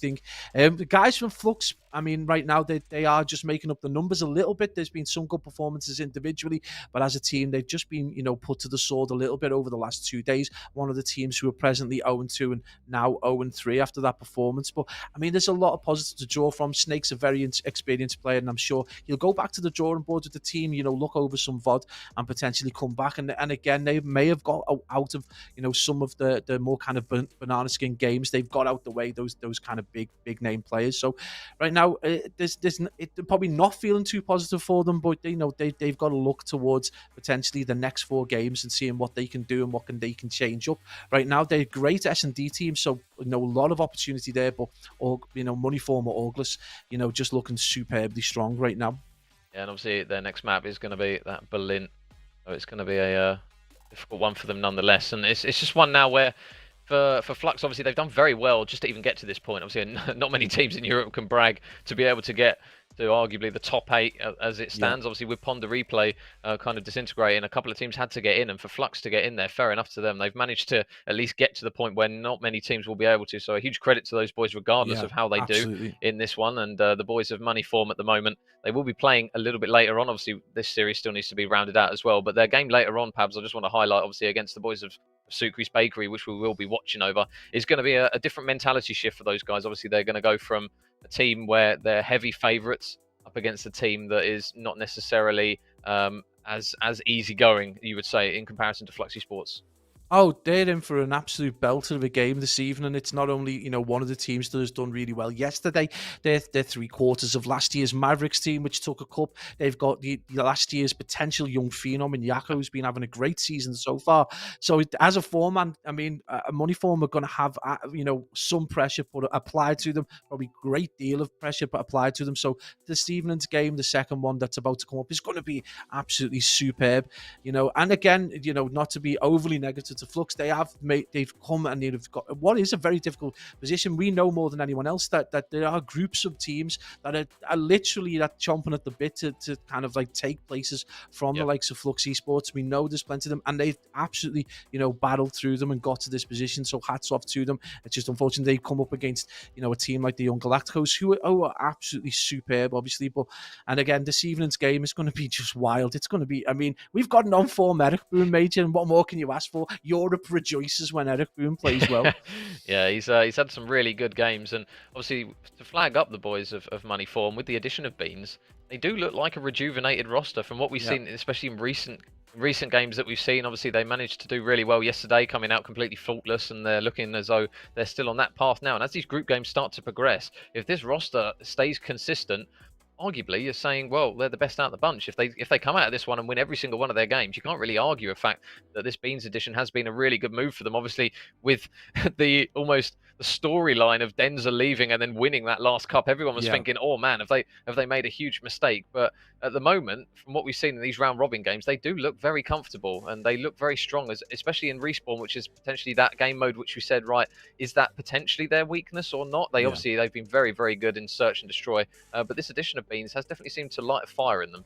Yeah, absolutely. I mean, not only has it been a good addition, they picked him up, I mean, arguably at the perfect time. He's right off the back of a second place in Cup 3, where he played alongside, I mean, if you want a storyline, he played alongside Eric Boom. So it's a bit of a face-off between two old players from two different teams, from the same team, sorry.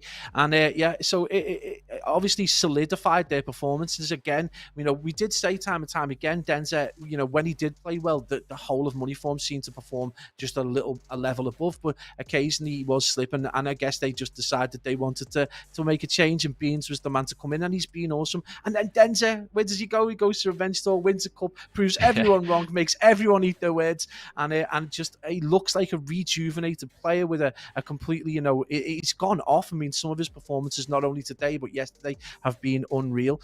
So yeah, it's really nice to see. It's great to see all these players just look a little rejuvenated. But this evening's game is going to be an absolute monster, Major.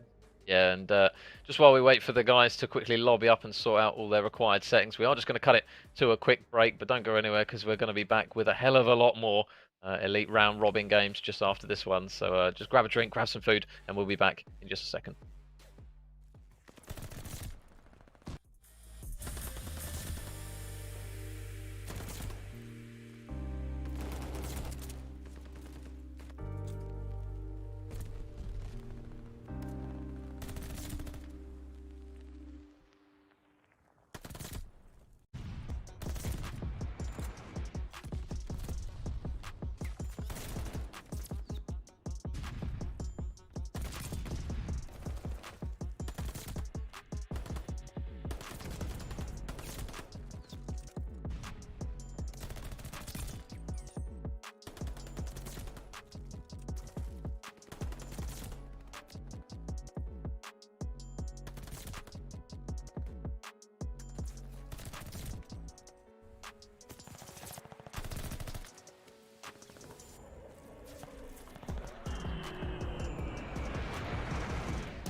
Ladies and gentlemen, welcome back. God, small breather, Pabs. I hope you got a short glass of water there because we're straight back into it again. Money Form, obviously up against the boys of Flux Esports. And we're on a map, Pablo, which we all know too well about how messy this one can be. So Flux Esports, when they're going to need a big clutch up, it's going to be in one of the maps where strategy is very, very difficult to come by sometimes. Yeah, absolutely. I mean, and I'm amazed that we see it so often at this level. We've seen a lot of players complain about it, and I've seen a lot of players look to veto it. But time and time again, at the very highest level, we do see it. And over the last few days, seen some amazing strategies come out and some amazing ways to deal with this P1. But again, when you get two teams who are reasonably well matched, you've got to argue that goes out the window, and the trades go back and forth, mate. Yeah, we expect to see it. And I'll be honest, for the viewer, for the caster, this is a great map. Yeah, it's just one where everyone's just like P1, no, P2. That's the one we need to focus on. P2, P2, P2. And it's another one here where there's not really much time for either team going in towards this P2, and there's already big battles that we see right off the rip going down. Number 2 Harry is going to be over towards that Tim building while Snake tries to get on towards the tank, but Wee Man is going to manage to rip him clean off that one. So the green arrow is now from Money Form. They do have quite a bit of map control for the time being. 11 and Corey are going to grab kills. Steve-O's going to grab one as well into mid. He's looking for the second, potentially onto Corey here. And his teammate in Harry's going to help him in managing to grab that one. So the boys now of Flux Esports, they are still spawning out the back, but with only 15 seconds left, it looks as though Money Form have balanced this one perfectly, Pams, because they've now got the spawns for the next hill.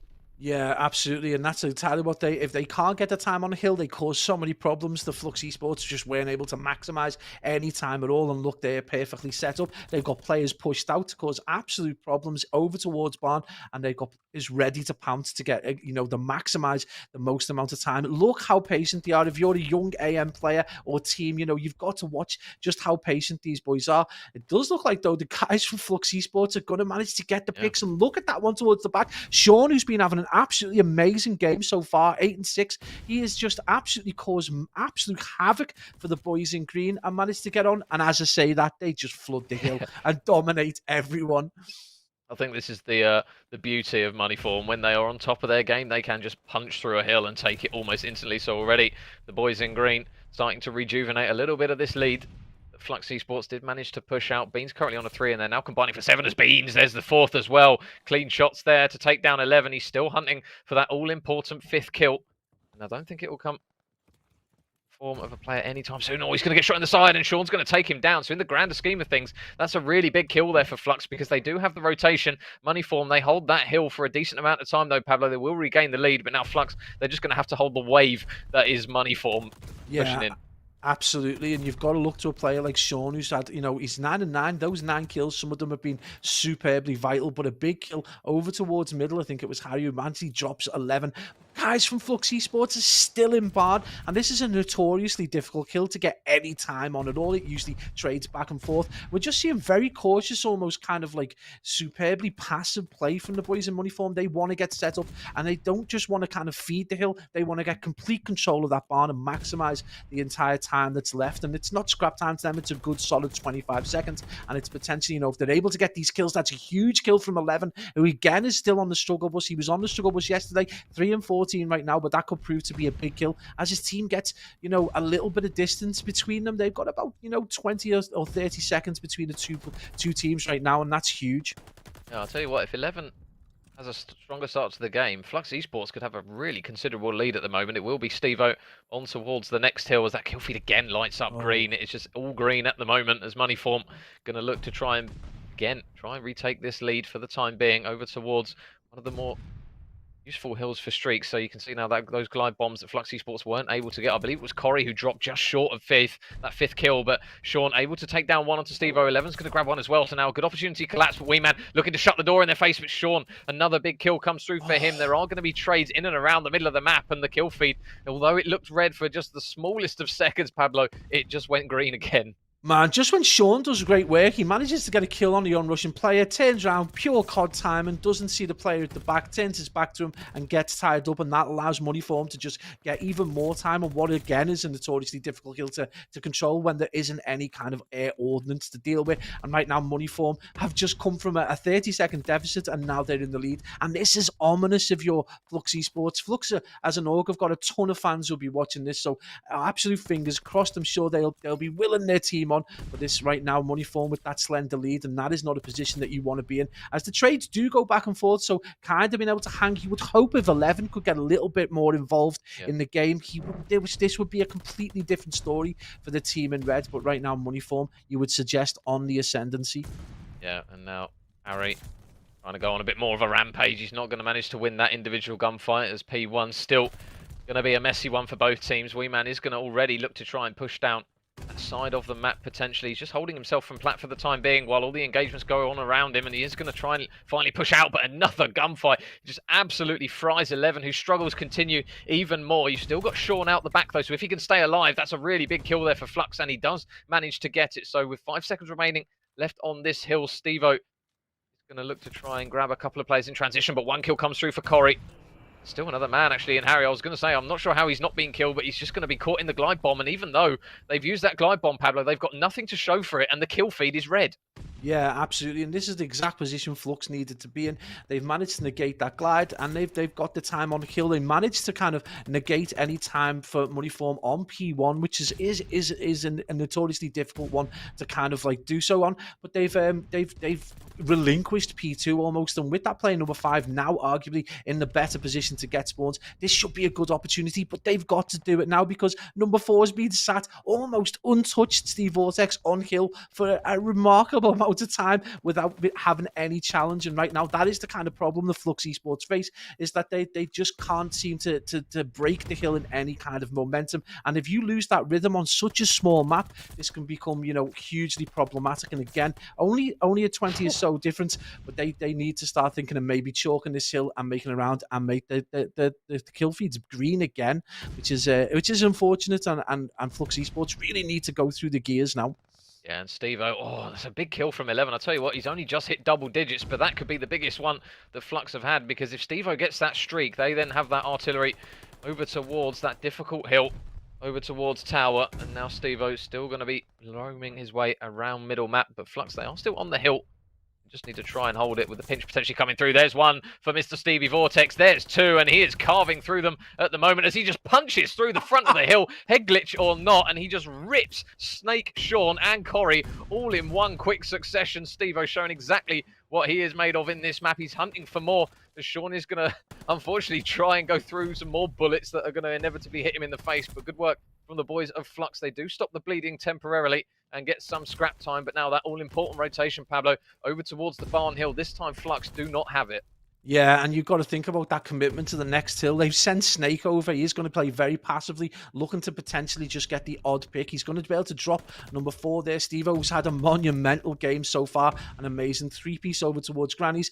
But again, it's going to come down to this really difficult contested hill. Flux Esports did actually okay in the first rotation, and it looks like the setup. I would suggest the difference right now, philosophically, if you want to talk about strategies, is that Moneyform tend to be very patient in their setup, and when they do break, it allows them to take that bit more time. And right now, Flux Esports just tend to be a kind of, you know, just this havoc kind of break where they just push through and just hope that they can get a team wipe. And right now, that would suggest that it's kind of working. They're still only 20 seconds or so behind, but it's going to take a lot more effort.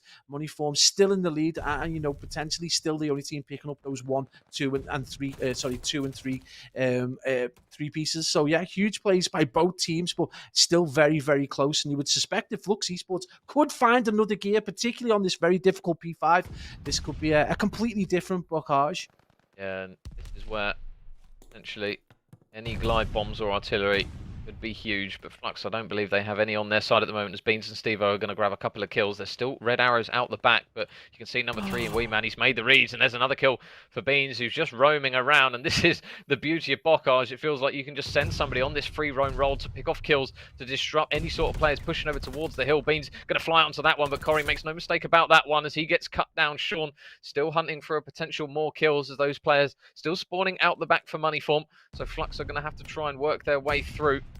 Now, where are the next engagements going to lie? The kill feed lights on red once again. Stevo will reply with one temporarily, but it is going to be the boys in Flux on towards the hill, and now in a position where they can really get something going here. And Bearish Corey at the moment, Pabs, he's having an absolute stormer of a game.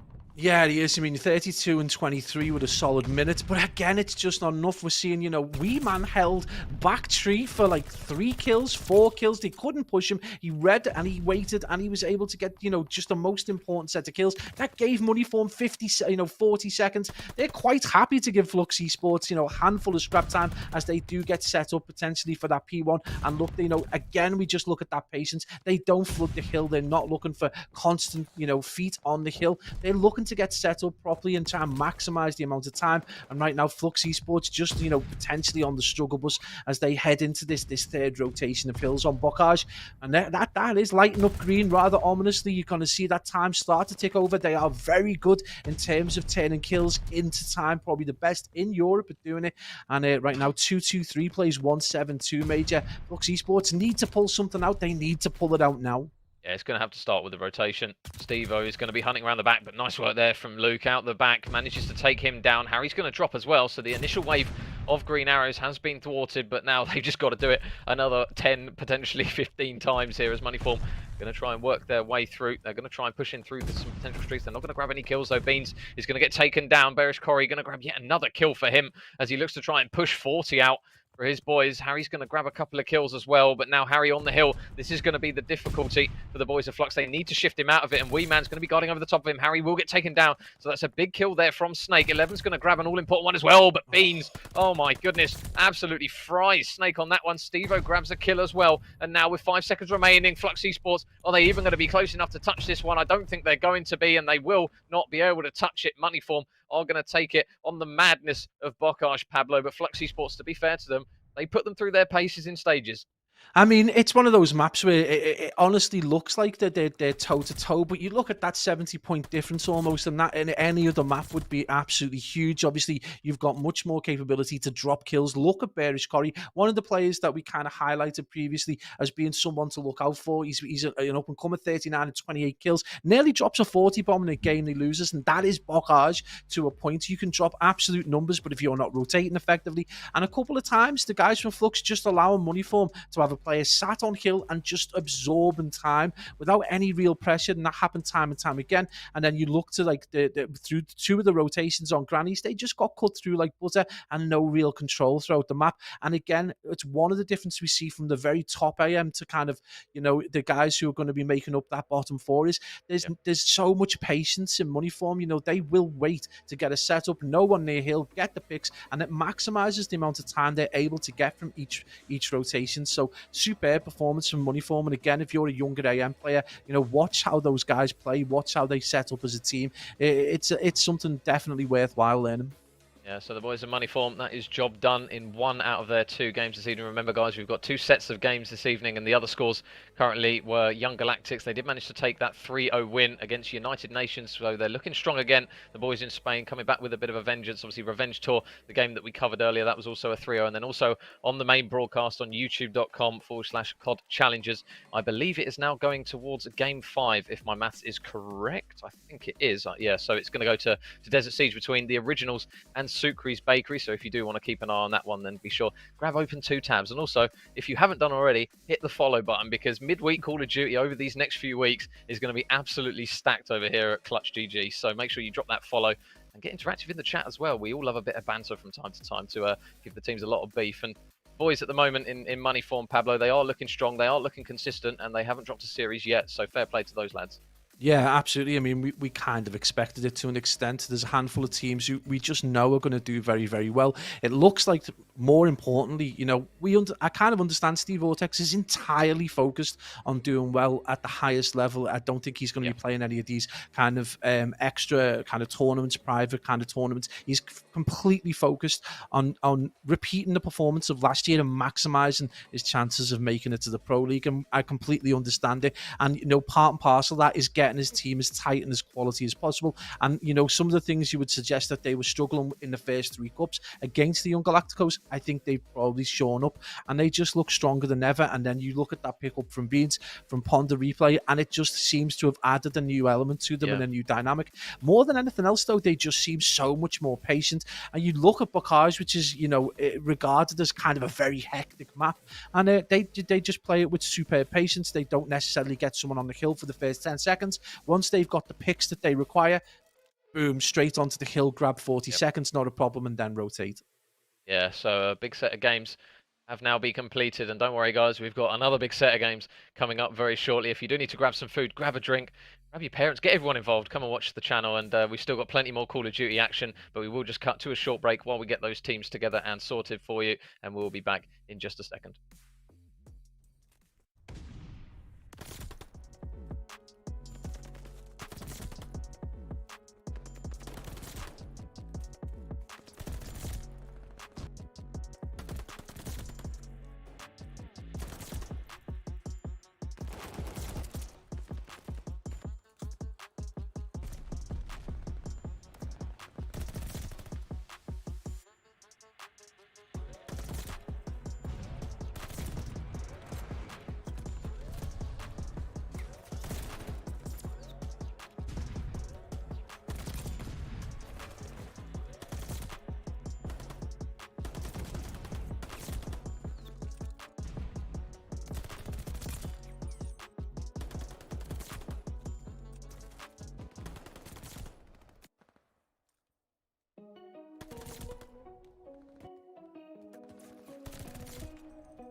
Ladies and gents, welcome back to Call of Duty Challengers Elites. We're back again with one team who we've already watched over, Pabs. Obviously, TMT coming into another series here, and they're up against it once again in the Boys of United Nations. And it's quite an important game for both teams, really. TMT, obviously, they haven't managed to win a game as of yet in Elites, and obviously United Nations currently with just the one win to their name. So it's a big series here for both teams.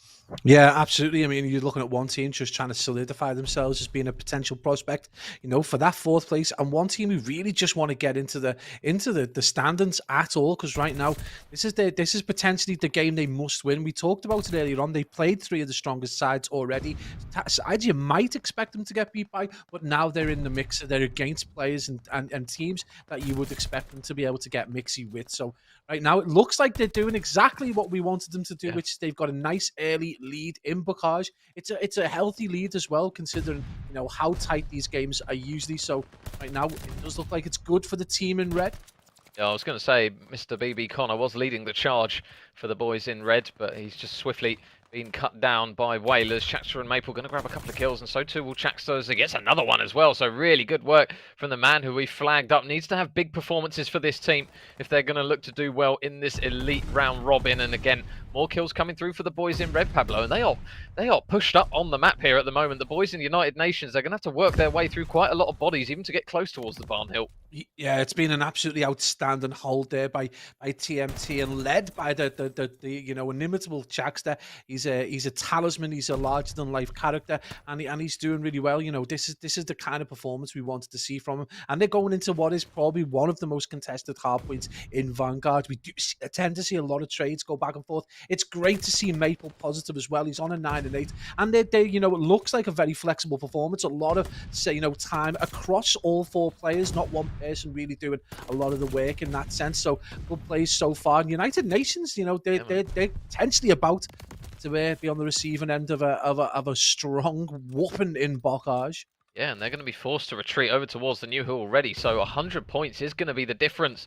We haven't even finished the first rotation of Hilser and Bocage, and this has been a perfect start here for TMT as they look to try and push the lead out a little bit further with that scrap time. But now that all-important rotation, Wardy is only going to be the lone soldier pushed up currently for his team. You can see Jerd assuming that position, just watching for any players potentially pushing through over towards the next hill. He is going to grab one kill. Meanwhile, Wardy's still on the hunt as a glide bomb. He's going to come through. It's not going to land a kill, though. So United Nations still in a good position. But number one on the flank, Wardy manages to grab a kill. Maple manages to grab 3. And all of a sudden, the boys in red punch through.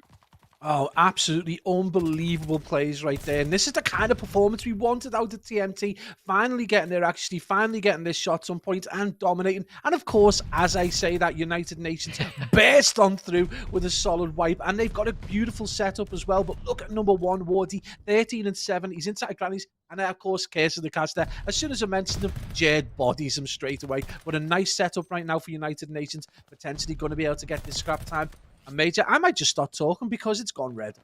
Yeah, the boys in TMT still holding a lot of middle map presence as we go over towards P1. Obviously, we know what P1 on Bocage can be like. It's so difficult to hold even anything over 20 seconds. It feels like is a good result for some of these teams. And the boys of TMT still going to be focusing on the rotation. And meanwhile, Wardy, he's a busy bee, cuts down both Henry and Whalers. And the boys in red at the moment, they are really starting to show what they've got here as Chaxter wins an initial gunfight as well. He's still got another one in Jerd, but Chaxter is cutting them down one at a time. And when the boys are playing like this, Pablo, in a respawn, this series is suddenly looking up for a team that needs to grab their first win in the series. Chaxter the Chainsaw is cutting through the trees of Bocage right now, 16 and 14. And look at the man he's got 47 seconds of time, absolutely going off and letting his team dominate. This has been a hell of a performance so far, 140 to 43, and we're only into the second rotation. What an absolutely amazing performance and a turnaround. We talked about them needing to regain, we talked about them needing to reset, and Major, they have done just that so far.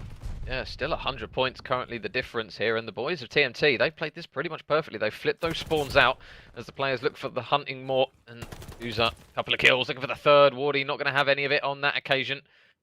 Now, can they push through far enough to grab those P2 spawns? Henry still out the back alongside Whalers. They're just playing it a little bit more patiently here, and we are going to see the streak now used by Henry to try and gather some momentum here. United Nations still trailing by a large sum, but this can definitely help them out if they manage to hold this rotation.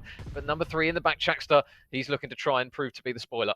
Yeah, absolutely huge kill. Not only does he get the spawns, but he gets the kill in number 5. Is he going to be able to tag him up? No, he finally gets tagged up by Jed, who manages. That's going to be a big moment for United Nations to get themselves back into this game. They've got a pretty healthy setup, but right now, number 2 just looking through. That's BB Connor Maple looking to just try and decimate them off the hill and charging from the front. And right now, TMT just look unstoppable, whether they've got the spawns or whether they need to break through the front. It's been a really, really awesome performance so far. Everyone looking, positive at least, which is a massive change. Previously, unfortunately, Connor does fall on that 3 streak, so not able to get the glide bomb. But right now, they just don't look like they need it. Again, a healthy 100-second lead, Major. Yeah, when you look at the kill difference at the moment between these two teams, you wouldn't plant 100 seconds being the difference between these guys, as Henry still trying to command over the top of middle map. Again, the kill feed is just all red. Whenever the boys of TMT need to do it, they manage to pull it out the bag here, and this is exactly what they need to do. Connor just currently locked up on this heady, looking to try and command over this right-hand side of the hill, and Judd is going to push up for the chow, but Connor makes the read. Shots go through. Judd still incredibly weak, not going to be able to shoulder that one, as Connor puts more rounds straight into his face. And the boys of TMT, they are really making this Bocage look absolutely stellar. The boys of United Nation, they just really haven't got their foot in the door at the moment, as Judd must have heard the metaphor on that one, because he goes flying through and catches more bullets to the face. Yeah, and I mean, really nice reads from TMT. They realized the team in blue had spawned over towards that kind of like backfield area, and they were ready for them, and that's allowed them to get extra time that normally they may not have, been able to get. It is finally going to be a break, and United Nations are potentially going to get that tiny amount of scrap time that they've been allowed to get by this resurgent TMT. But right now, it's looking very strong, very positive for this team, who are nearly all on 20 kills, with the exception of BB Connor, but he has got himself a solid 56 seconds of time. 205 plays 92. If you look at those kills, Major, that does not tell this kind of story. It's been a solid performance, and they've done really well in terms of the slaying. I've been able to transition that into really effective time. Yeah, I'll tell you one story it does tell, though, is Wardy is here to party. He is having a lot of fun on this map as Maple tries to work through in towards the hill. Takes down one, looking for the second of the Henry, but Henry, big kills come through from him and Abuser. They've still got Chaxter inside the hill, but Judd is going to make light work of him as they trade him down. So United Nations still trailing by 100. This deficit has been there pretty much the entire map, and they're still going to be fighting for even more scrap time. But Chaxter, another big kill, and this is where it gets dangerous for United Nations. Every single second of scrap time is going to be huge, and Chaxter, woo, there we go. A little bit of heat, a little bit of body shots, and he is here to play. Yeah, I mean, we said this is a big personality, and he's absolutely feeling himself, obviously feeling a lot more confident, and that's the passion right there that we wanted to see. He's obviously had some absolutely awful games recently. The whole team have just been on a downward spiral, and this has been great for them so far. 219 for 121, but right now, United Nations with a really good hold towards P5, but look at those red arrows all around them, and right now, you just don't seem to miss it. Wardy drops Whalers, Maple drops Jade. This has been a moment right in time for TMT, and what a comeback.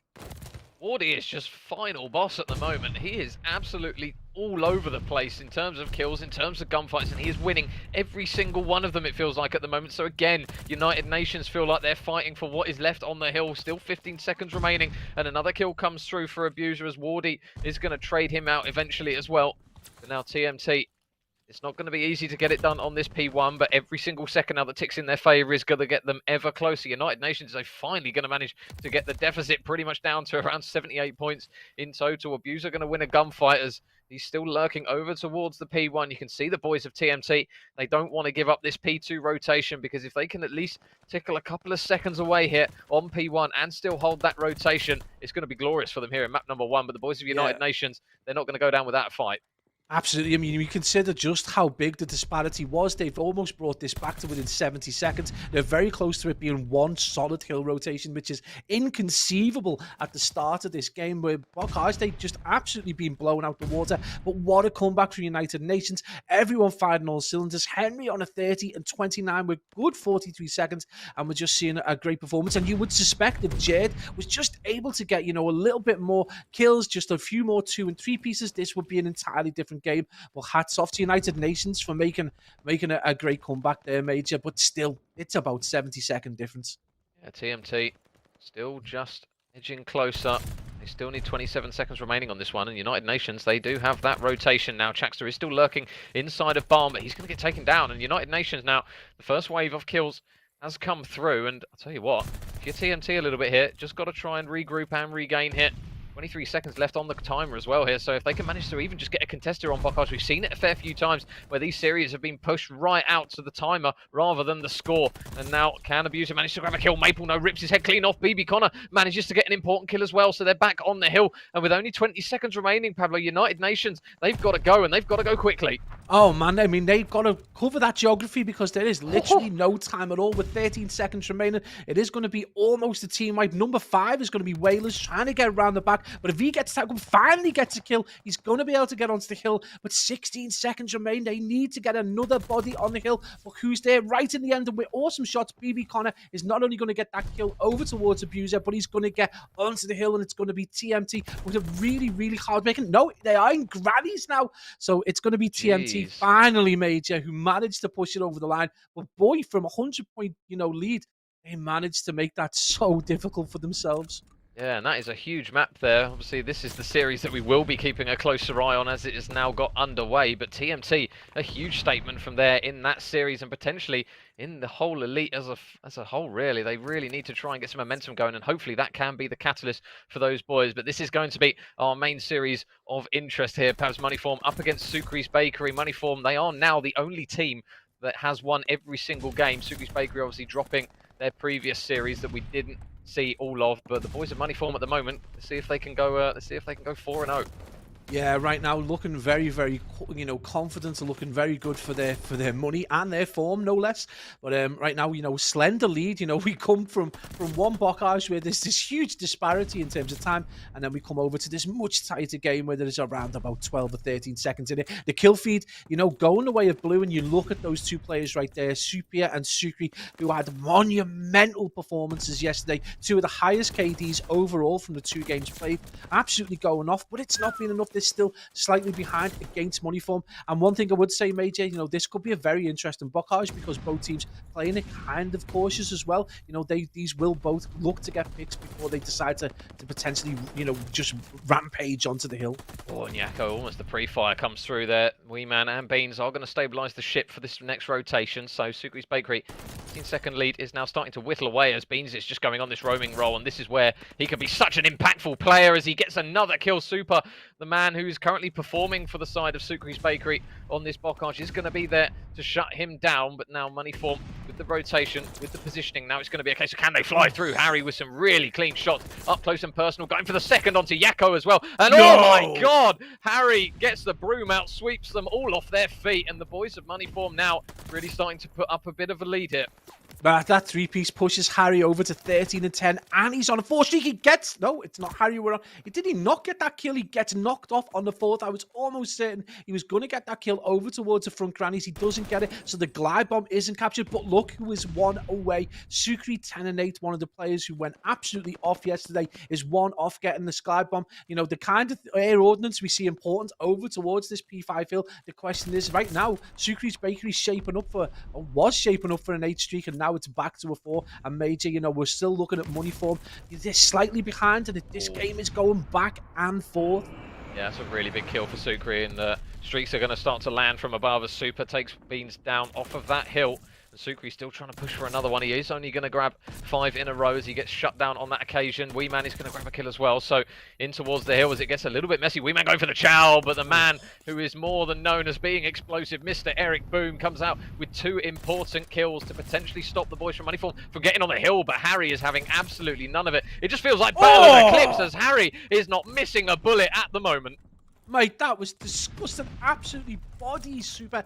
And you're one of the best players in Europe. Straight out of tower. No Rapunzel for you. You are done and dusted. And Moneyform are back on the hill. They've got themselves 10-second lead. And you just can't deny a player of that capabilities. He's on a 3 streak. This has been a hell of a performance so far from the young man. And right now, P1, you wouldn't put it past him to just, breeze through. We finally see a minor mistake as Beans takes out Harry, but he is still going to hold on to that 3 streak. And Major, what a P5 and what a performance right there as we head into this second rotation. Yeah, what a map it's been so far. I feel out of breath. We've only had, 1 rotation? And now the boys of Moneyform looking for more nice shots from Beans as he will get on towards the P1. We know how difficult this hill can be to hold. You can see Yakko just lurking up above him, and meanwhile a couple of players going towards that stable side. Can he win another one? Yes, Beans, he sure can. Manages to grab yet another kill. push himself out to a 3 streak, makes it 4 as well. And I'll tell you what, the boys on money form, they are lining up for kills at the moment. He's finally going to get taken down as he gets shot in the back. And the boys on money form, although they did have that clip, Pablo, they don't have the rotation. So it's going to be down to a case of can they push through with a little bit of magic.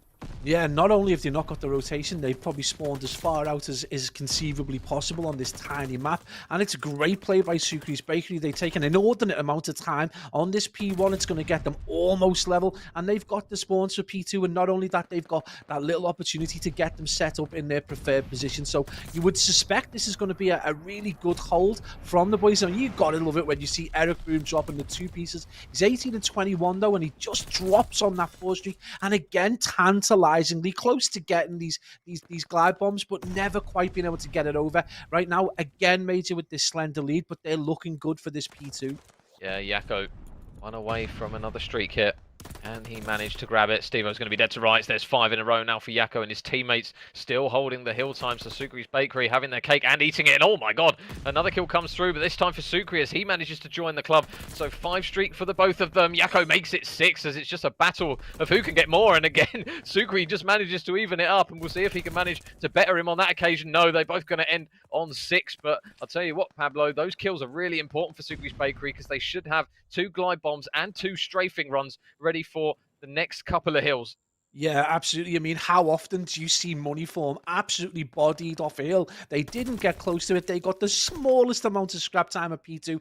And this might be their preferred position. They do enjoy these kind of CQB areas where they can get mixy with the MP40s. But right now, Sucre's Bakery are just looking so strong. They aren't missing. And it's been a hell of a performance and hell of a resurgence in the middle of this bocage. And right now, it's just going their way all the time. The kill feed, the majority of the time, is blue. And we're just seeing again another top tier performance from Supia and from Sucre. Yeah, Sucre's Bakery still have just a little bit of a lead at the moment. Stevo going to look to try and make a change to that one. Still struggling at the moment is Stevo, but we'll see if he can manage to get into gear here. Wouldn't surprise me if he does it with the flick of a switch here, as 10 seconds are going to remain over towards this hill, but over towards Barn. You can see the arrows of Sucre's Bakery. They are now starting to assemble into position. And where will that first gunfight lie? Mr. Boom not going to be able to win the first one. Yakko will be there nearby to at least help him out for a trade or two as Wee Man looks to try and get involved. But Yakko, again, has absolutely none of it. A couple more kills come through for him. Stevo is going to be able to grab one, but now that all-important pinch, you can see Beans on the outside. He might be able to make a bit of a play here if they can grab a couple of kills. He is going to punch his way in towards Barn. Can he win the gunfight? So, as those green arrows, oh my goodness, it was getting a little bit mixy there for Eric as he gets taken down. Sucre and Super reply with 2, but so too do Money Form. And at the moment, Pablo, this is just punch for punch. Yeah, and we expect this Barn Hill is insane. We expect trades back and forth. But one thing we didn't expect is this to be this almost war of attrition. It's insanely, you know, how the back and forth was in so many gunfights, so many interactions just on this hill alone. And, you know, the aggression and the pace has been ramped up. And it doesn't appear to be very much strategy at all. It is just kill for kill and just try and stop the other team from getting any time. Sucre's Bakery do come out on top and they're going to take a nice bit of scrap time. We're already looking to get set up on P5 is going to be Money Form, and that those glides and all that air ordnance that the Sucre's Bakery have been, you know, saving up is probably going to land right on the bonnet of Money Form right now.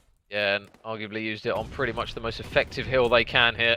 As the boys of Sucre's Bakery get Eric on the hill to soak up more hill time. So this lead currently being pushed out around 50 points now. It's going to be the difference of Super still going on a bit of a mare here. He's going to look for more. There's still going to be a couple of players nearby. Wee Man is just round the corner and Super shuts him down. So Sucre's Bakery still holding strong. They don't currently have anyone on the hill as Beans is still just lurking over by L. And that's a really big gunfight if they can just try and keep Sucre's Bakery off of the hill and meanwhile win their gunfights. But the boys in blue, they break through and they get on the hill time. And with 20 seconds remaining, Pablo, is this one that Money Form can opt to give up? This is going to be really dangerous here if they give them the remaining 15 seconds. But tell you what, Wee Man, he just Kobe's both Sucre and Yakko straight out of the hill.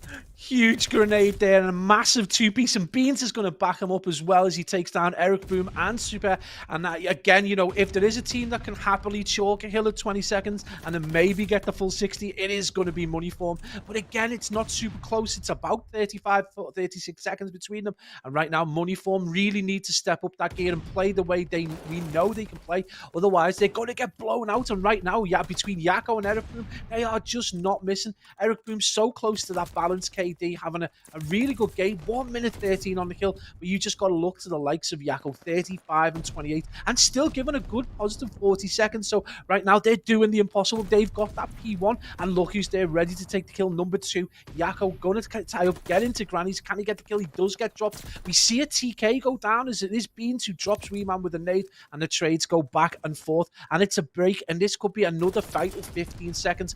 Money Form really need to up the pace now as they want to get control of that P2 as soon as possible.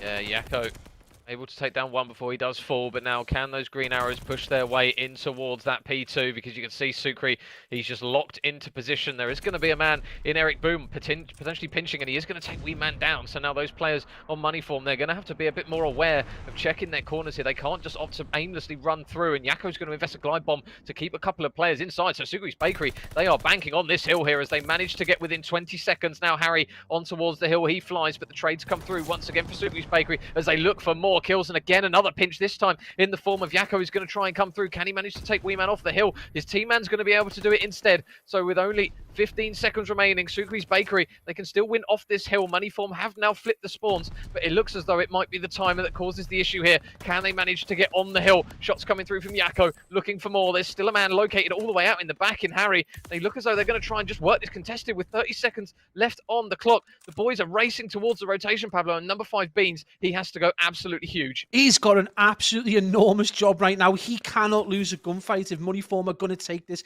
And you're right, with 13 seconds remaining, they cannot afford to contest whatsoever. They've got to hold on to this hill like no one's done before. And that kill feed is ominously blue. Oh. And we see them just rush in. Yako with an awesome 2 pieces. He absolutely drops Beans and Steve-O, and he's just going to carry on unstoppable performance. Eric Boom in the back, 241 to 198 with only 4.9 seconds remaining. Are they going to miss? No. Finally, Money Form able to get back on the kill, and as I say that, this has gone back and forth. 2.3 seconds remaining. Harry with an important 2-piece.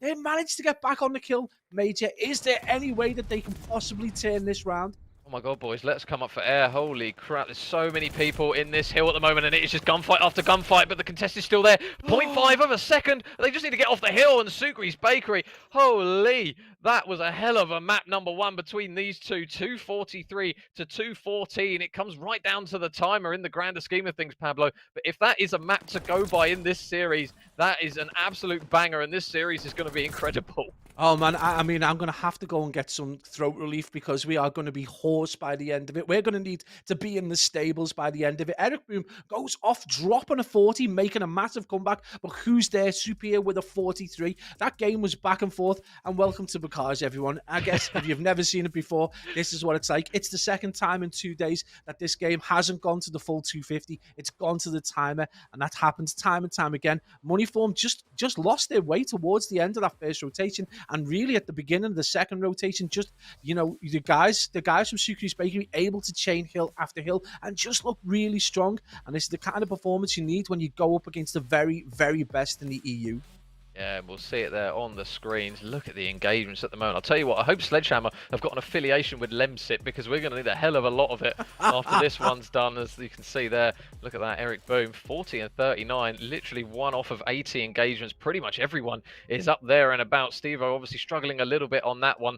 And the boys of Money Form, as you mentioned, Pablo, they just really didn't. It just didn't really get up to speed, it felt like, in certain stages. When the boys of Sukri's Bakery really started to rack some streaks together and really start to put some kills in as well, they really did blow them out, especially in that middle portion. And Money Form, it just felt like it was an uphill battle from there on. And I mean, you see the map set, Pablo, we're going from almost one extreme to the other. We're going from the absolute mental stages of Bocage in towards the ultimate, probably tactical map, bar maybe Desert Siege in terms of pace, over to a Berlin. So at least we can come up for air in this one. You say come up for air, though. I mean, this is potentially going to be another wild one, as this is a map that I believe Money Form actually dropped against TMT yesterday.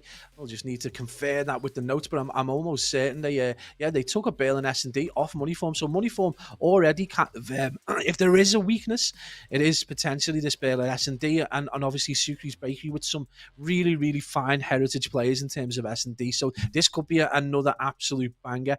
If you go, look at the stats from that previous one. One of the kind of stat lines that really stands out from that Bocage is yesterday, on average, we were seeing about a 2 kill per hill for most players, regardless of whether the team won or lost. Yako drops a 3.25, just to give you an idea of just how large a margin that is and how much of a job he did in that Bocage, going absolutely off. So maybe just repaying some of that potential that he didn't provide us with last year. It looks like he's going big this year.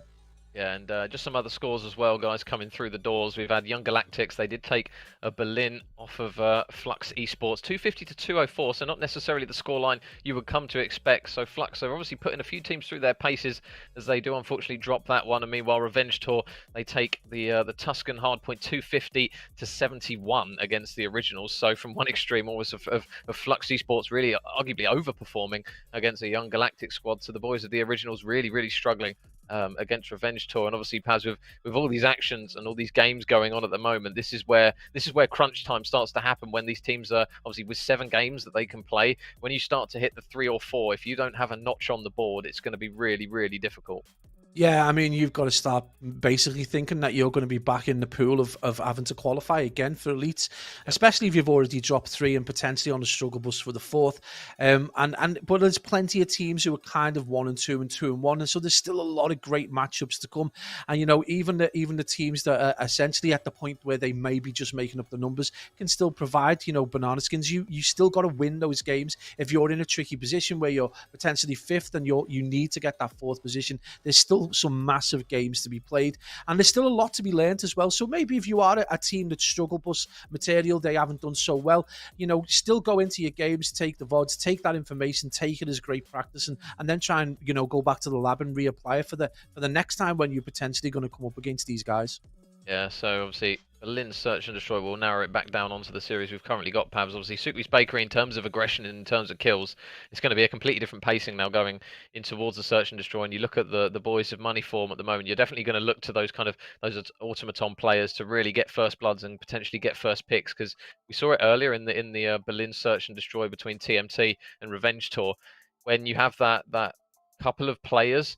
Like we saw Mythics, how effective he was with that automaton. When you have a couple of players on a Berlin Search that can really start to string together 2, 3 kills here or there, it really does make an impact, especially on that kind of map and that game mode.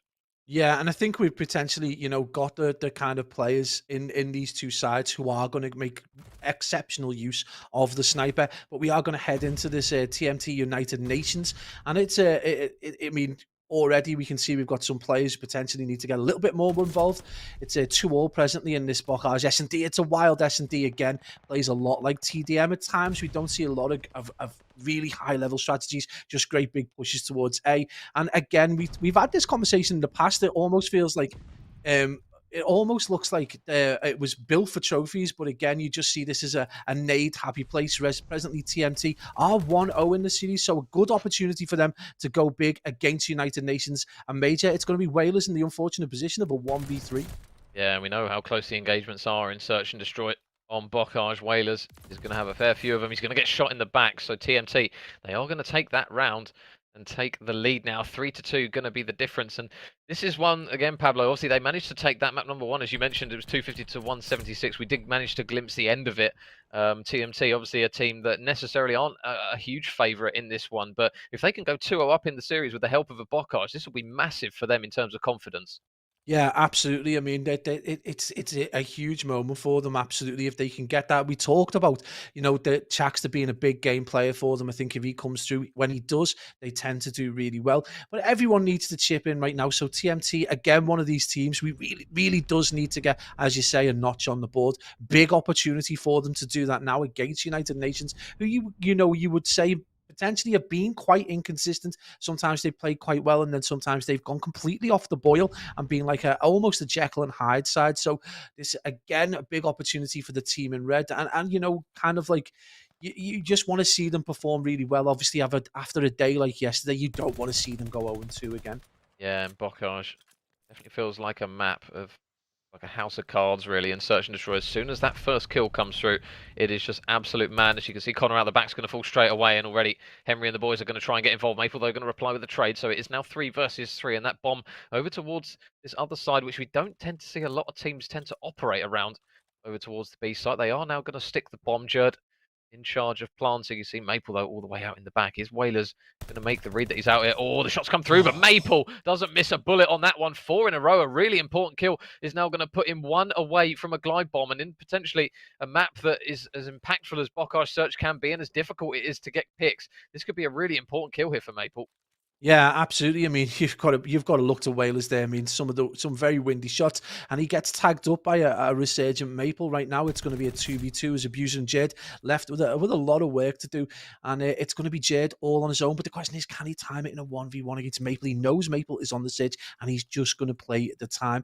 Big moment for United Nations. He's got the accuracy, and Jed is going to drop the play, and that's the Jed of old. Great decision making, really sensible play, and he brings it back to 3-all major in what has been a very tight Bocage.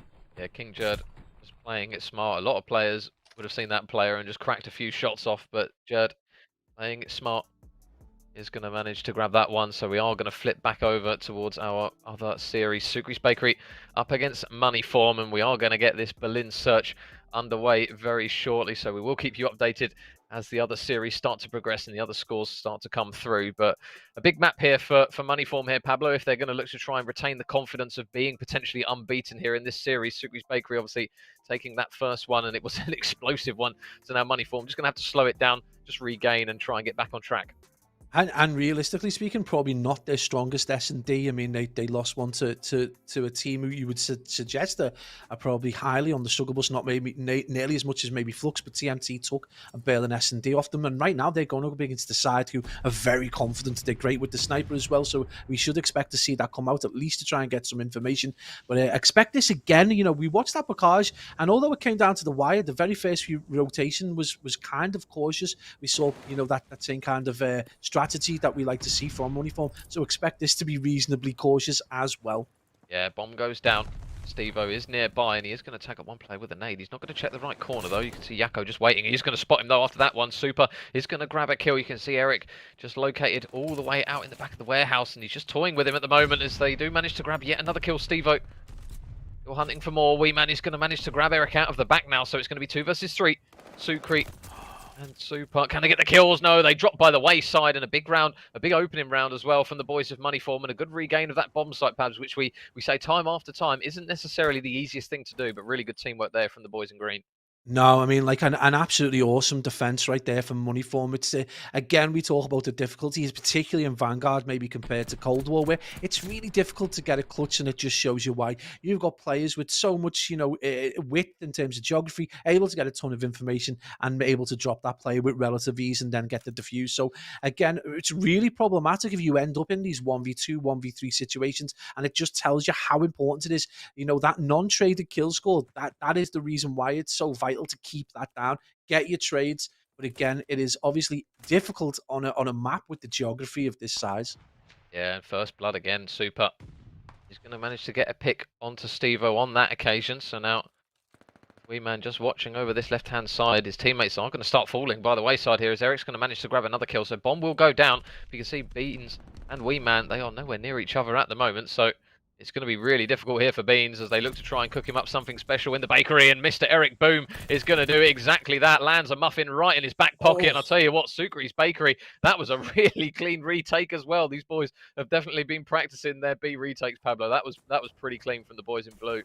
Well, if you're going to go Wee Man of Tali in Game of Thrones, Sucre has just absolutely bodied him at the end for what was one of the best reaction shots I've seen in a while. We talked about this being a game of ARs, and you can see right there just what a shot that was. Absolutely bodies Wee Man. And it's going to be, I think, Major, it's going to be one of these back and forth kind of games. Super exciting, super tense, and super close. Already we're seeing, you know, great to see the likes of Eric Boone back on the resurgence. Super and Sucre having great games yesterday, carrying that form over. But Money Form, unusually, you know, the player they've picked up, you would suggest if he's able to get involved in the game a little bit more, this could be a much more dominant performance. Beans right now 0-2, but again, super tight. It's just it's what we come to expect. Money Form Not going to grab the first blood. Beans is going to grab one as well, and Harry is going to spot that man in transition over towards the site. It's just a question of when he's going to try and get Yakko off the bomb. He is going to Oh, manage to beam him through the window and take him down. Weeman's going to grab a kill as well, so all of a sudden, a round that was looking pretty decent for Sukri's Bakery is now going to leave the last man up in Super, but he makes it a 1 versus 1, and just going to position himself out towards the back of Warehouse like we tend to see a lot of players do. He's just going to try and peek that bomb. It is planted for him. I think Harry spotted him as well. He realises the importance that he's got to try and push him out, if not absolutely beam him from distance, but he doesn't miss a bullet. And Sukri's Bakery going to take another round. And Pablo, it's becoming search and destroy tennis as we quickly anticipated. Laser beams from Super, laser beams from Suki. This has been unreal performance from two of the outstanding players in Europe. And again, just it shows again how difficult it is to try and get that defuse and why teams go over to that B bomb site. It time and time again, able to get the control, able to get the picks, dropping players, by the wayside very quickly. And right now, Super 5-1. And we talk about efficient sniping and efficient use of it. And he's proven that right now. So, first blood. Where is it going to lie? If Super can get it, that will be enormous for Sukri's Bakery here. And oh my god, Eric's going to spot so many people. There's one. He knows that Beans is there as well. Beans is going to do so well to stay alive in there, but Eric doesn't miss any more bullets, as it is now going to be Harry and Weeman as the last two up. Super is still obviously looking for that important 5th kill, but around now really starting to get away. And that, I'll tell you what, that is a big kill in the grander scheme of things. They're coming through from Harry. If he doesn't get that kill, Sukri's Bakery potentially take this round and get a streak as well. That is going to be a really important kill in this series potentially, if Harry is going to help them take this round with that potential pick. Yeah, 2 versus 3. We can see that player in the back. Sukri very, very cautious, stays as far back as possible. It's going to be Harry on his own in that 1v3. So close to being able to take, bring this almost level. But right now, those three players are going to be on the hunt for him. Can Harry jockey in player's position? Unfortunately not. It is going to be Sukri's Bakery who come out on top. It was a great kill, but unfortunately, they've got that player in the back and Sukri just waiting for flanks. And they're going to take that lead beyond that one and take it to a 2-round lead and go up 3-1, Major. I've always wondered how scary it must be to have like players of this quality just absolutely legging it towards you when you're the last man in the search and destroy. I think obviously we joke sometimes when we see these players launch themselves off the map, but I think the average person would probably do the same, to be honest. But Sukri's Bakery now 2 rounds to the good, and now they've got the problem of Eric, who's now only a couple of kills away from streaks as well. So potentially another upset on the cards here if he can't manage to get streaks. And this is kind of what we saw in the hard point, Pablo, where the boys of Sukri's Bakery, oh, there's some information for you. If they can manage to get these important kills in this round, and potentially Eric does get the streak, we saw how important they were on the Bolkash hard point. If they can get it in the search, it's going to be even bigger. Yeah, absolutely. It's going to be monumental. Sukri really surprised me. He got the information on 2 players, but I think there was a third, and he's managed to play his life and somehow got away. But important, they've got that information. They know where the majority of players are. Sukri, again, traverses the back of the map, gets another kill. It doesn't matter where you are on the map. Sukri is going to come and find you. Right now, they just look absolutely unstoppable. And money form, surprisingly, just look like it's going to be back to the drawing board for them at the minute, because they are all at sea. It's just, it's not the kind of performance we expect out of a Steve Vortex team. And Steve himself, not quite got the keys to the struggle bus, but he's definitely riding along for the ride in Berlin. Steve O's on a 1-4 right now, and Reman going to be last alive again in this 1v3 position. Yeah, and there's no diffuser coming through on that occasion. Yakko, kamikaze himself, and get dropped. So Sukri's Bakery now 3 rounds to the good. They're looking very, very strong. It feels like every first blood is just going to be going in their favour at this stage. And Eric, obviously, we're so used to seeing him with that SMG, is making light work of some of Europe's finest with the Automaton. So really good work again coming through from Mr. Boom. And the boys in green now, they're going to need to hit a bit of a regain button here, Pabs. And as flagged up in the round prior, Eric's now only 1 kill away from that glide bomb. So it's going to really rely on an important kill and an important round here. Because if Sukri's Bakery go 5-1 up and Eric gets streaks, I mean, you can't call it 100%, but it's going to be pretty damn close to curtains. Man, it's not just that. You've got Sukri on a 3 streak, so if he picks up another 2 kills, it's going to be worrying. And not just that, they are 4-1 up, and Yakko is 0-3. His only interactions have been to die, and they're still 4-1 up. So you feel if Yakko starts to get involved in this S&D, this could be a massive slap for money for him, and not the first time that we've seen it in S&D. So, one of the few game modes where you definitely, if you're the team who've got to play them, this is a great opportunity for potentially picking a side who've got one weak spot spot. This is the, for the team in green, this is their kryptonite right now. Eric Boom with the first blood gets the glide, and it's going to be Sukri with potentially going to get that. Yako does drop again, no major. Yeah, and even though he stuns himself, Super is going to grab that kill, and everyone is going to drop by the wayside. So again, this is not ideal here for Moneyform, because the exact situation where you didn't want to see happen has now unfolded. They now have a glide bomb. They are now 1 round away from going 2-0 up. And the way this search and destroy has gone, Pablo, you wouldn't have necessarily thought Moneyform were the team that haven't dropped a series so far.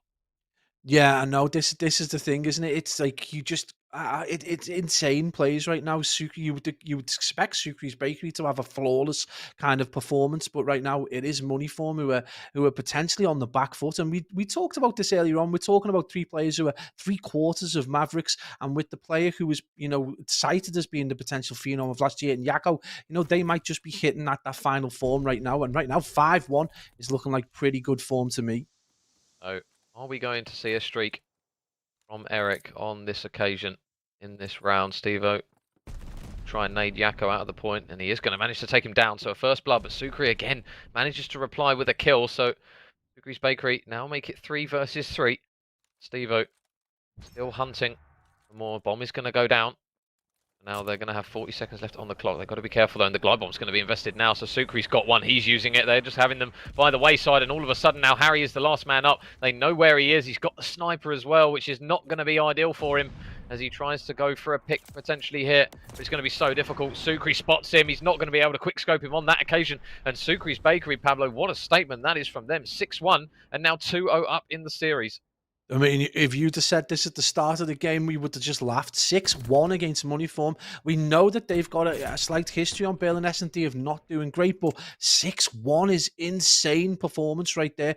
Eric Boom on a 9-2. They won 6-1 and Yako didn't get a kill. He's 0-5. What is going on? Eric Boom absolutely goes off. We talked about the potential from the young lad over a year, and he maybe didn't fulfill it last year. Well, maybe this is going to be his year, because he has absolutely gone off in this S&D. He's been really consistent throughout the last 2 days, and that team just looking really scary right now, and they're doing that to Moneyform. They could potentially do that to anyone, so watch out. Right now the Spanish Revolution continues. Yeah, and I'll tell you what, Yako just put his feet up after that one. That was a search and destroy, which was so strong there from the boys of Sukri's Bakery. What an incredible performance. You mentioned obviously the likes of Eric Boom, obviously running a role that necessarily we're not used to him seeing, and coming out and doing that well is a really big statement there for this roster. So we'll see if they can manage to work anything else in this one, and we are going to see that scoreboard once again. So Yako 0-5, 174 damage and no kills to his name as Sukri Super, and obviously Mr. Eric Boom really pulling him through that one. But it's more a case of concern maybe for Moneyform as well, Pablo, because Sukri's Bakery, although, I mean, if you've got a guy on your team that's not dropping a kill and you're still losing 6-1 to that team, it is a bit of a worrying sign. Man, you got to look like, they've got 11 kills between all 4 of them, and Eric Boom's got 9 on his own. That is a dramatic kind of difference in it's not capability. It's definitely down to strategy, because you've got to consider that Moneyform as individual players are still, among the top maybe 8 to 12 in Europe. So there isn't a differential there, but the strategy is just not really there in terms of their Bale and S&D in particular. So, it is a potential weakness that people could exploit, and it is something that they clearly need to work on. Going into Gavutu control, this should be another really interesting matchup. Sukri's Bakery doing really well yesterday, but as did Moneyform. So this could be a really big opportunity, and we know Moneyform have got a history of being able to reverse sweep like this. So a good opportunity, and if there is a team 100% can reset and regain in the middle of a series, that 2-0 won't matter to them right now. They will reset, regain, and they will look to make a solid comeback. They've got we talk about consistency, Major. We talk about discipline, being able to maintain pace from the beginning to the end of maybe a round or a game. These have got it all the way through to a series, and they can do it in a double limb. So yeah, we've got hopeful that these guys are going to be able to bring it back and give us that map 5, give us as much Call of Duty as possible. But right now it's been a wild game so far.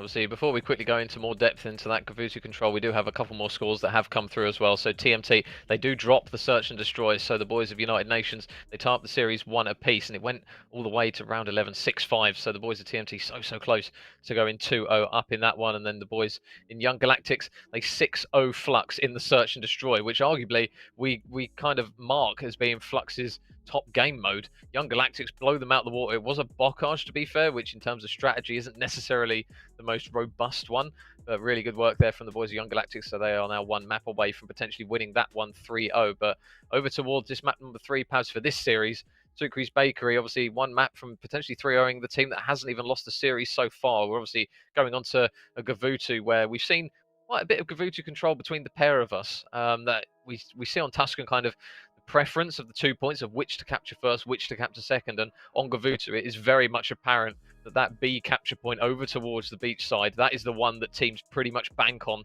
trying to hold. Yeah, absolutely. Obviously, in particular, a defensive hold. You even see top teams just kind of very passively trying to get picks over to A, and unless there's a massive skill disparity, in which case, especially at this level, there probably won't be. You just see this preference to kind of defend and be stoutly, and we see it can be very effective, and it's countless times that we've seen this go right to the wire as well. 1 second, 2 second remaining before someone gets their foot on nearly always troop carrier, and then they manage to somehow get that final tick and a half over. But yeah, this is one way, particularly Gavutu, because Tuscan doesn't really lend itself to that kind of top tier strategy. But particularly in Gavutu, we do see a preference to get the A done and then maybe go and get B. Right now, we're going to be joining on board with TMT and United Nations, as it does look like they're hitting control. And Major, again, we talk about TMT as this potentially being a massively important round for them. And in particular, again, we talk about Chaxter. He's been big all day, to be fair to him, and he just needs that support from his players. Yeah, and Wardy, obviously another man who has been playing lights out for these boys when they have managed to pinch maps off of these guys. So a nice cheeky bit of warm-up control in this series to get us ready for the Gavutu. But the boys of TMT, after dropping that search, they are going to have to look towards that map number 3 and potentially 4 now as United Nations tie it up. And you can see Maple to try and reposition. Connor and Chaxter are going to get those all important picks, and this is the thing now. That A point looks as though it's pretty much inevitable, and now they're going to have to try and work their way over towards the B point. And this is the one, Pabs, that we see a lot of teams kind of lock up shop and just don't refuse to really drop much time and points on it.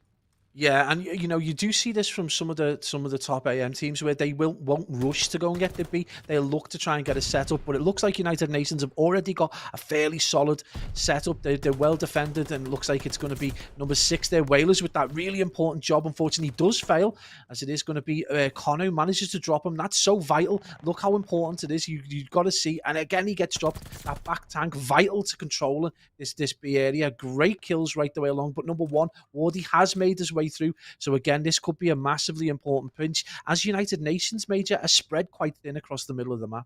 Yeah, and Woody's still out the back. I'm not sure how he hasn't spotted Whalers. It looks as though they are just going to try and feel out to see where some of these players are. United Nations still holding strong. It looks as though the first engagement might be over towards that P5, and number 5 Henry is going to be able to grab it, but we are now getting ready for our main event game, Pabs. Obviously, Sucre's Bakery 2-0 up, looking to try and get this out in a 3-0 money form.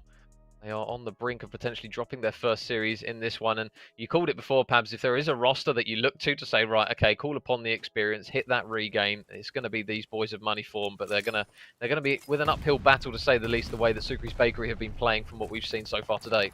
Yeah, I mean, they're up against a team who are just incredibly solid. They, 3 players definitely that understand each other more than any other team. They were almost a solid threesome throughout the whole of Cold War in that Mavericks roster, who had some success. They were able to win a cup. They went deep in other cups, and they obviously won quite a lot of those kind of private matches and private cups as well. But joined by Yako, did this just a solid roster. This is going to be huge if Moneyform can get the reset and regain. And Major, they have got a 5-6 life lead, so they are starting as they look to go on.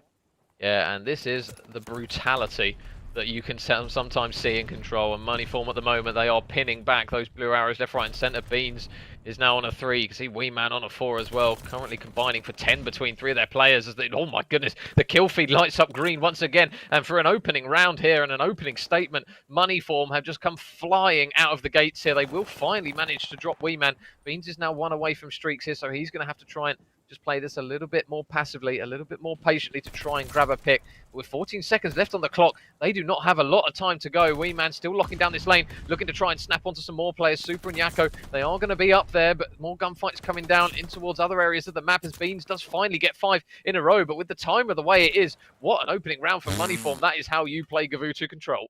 What a performance. They absolutely, I mean, I have never seen one team squash another team quite so dramatically in control. Not only did they get that mid-map, I mean, full mid-map control, they squeezed them right up into their spawn, and they were able to drop them consistently. And even when they died, they read that they would over be beach, and then they just squeezed them up into the beach. An unreal performance from Moneyform. And oh my days, if you were talking about a reset right now, you would not put it past them, Major. That was one of the best Gavutu control rounds I have ever witnessed.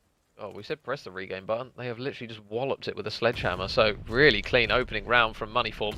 And we'll see what they've got in their books on the offense. You can see number 2 Sukri just to the left of Stevo here, but Stevo manages to grab him, and they're going to look to try and get this B point done early on. So Beans still looking for some more kills at the moment, and he is just going to keep an eye over Stevo. So Stevo is just going to be that lone man in towards that troop carrier. The call out going to come through, but Yakko does at least manage to get him out the hill, and that's not an easy thing to do there from Yakko to slide. He obviously got a little bit of good fortune. He is going to get taken down by Beans, who manages to clean out 2 players. He almost manages to get the kill onto Eric as well. Harry is going to be there to pick up the pieces, but they now need to try and get some progress over towards this point. Harry is going to get on towards the point, and these next kills are going to be really important here for Sukri's Bakery.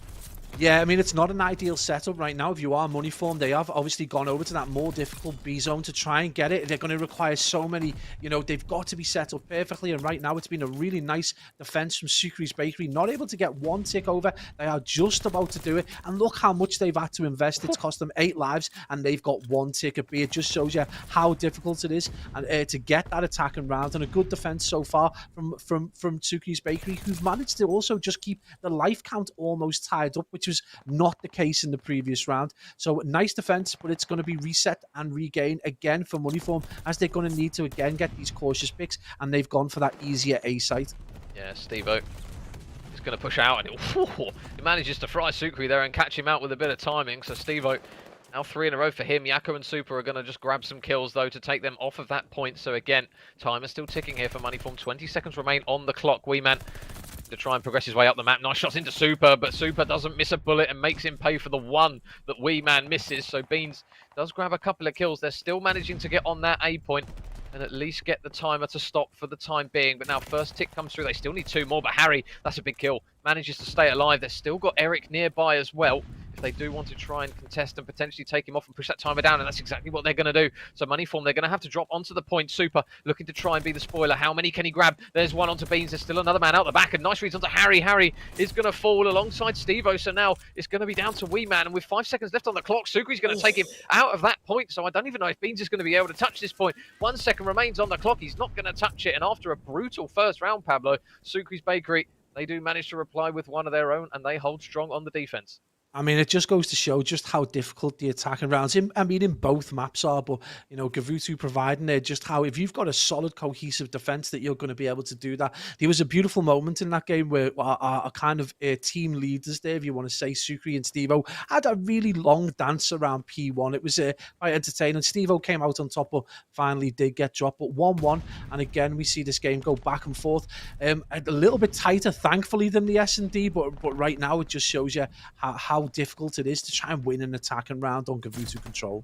Yeah, Sukri to try and change it up here. Woo! And Holy manages to fry both Harry and Stevo. There's another man in Wee Man, and he's just cutting through the entire team at the moment. As Beans is going to be the last man on that outer lane, and that is a lot better there from Sukri's Bakery. That is the punch that they needed to get on towards the A point. And Sukri, he is only going to be the lone man getting that progression. So the first tick is slowly coming through, but you can see Yakko at the moment. He is just playing that free roaming role. He is going to finally get dropped by Harry, but is the damage done already? Sukri, another big win to push his streak out to 6 now as he starts to come to life here in this map. We saw him have some really big moments in the games prior, but can he manage to do it again? It's still only, though, the problem, Pablo, of single stacking these points. You can see why a lot of teams, as soon as they get a full man wipe, they commit a lot of bodies, because although Sucre's Bakery, they did have little glimpses and little kind of explosive moments there, they don't really have a huge amount to show for it, and now Moneyform are doing exactly what they did before in pinning them back.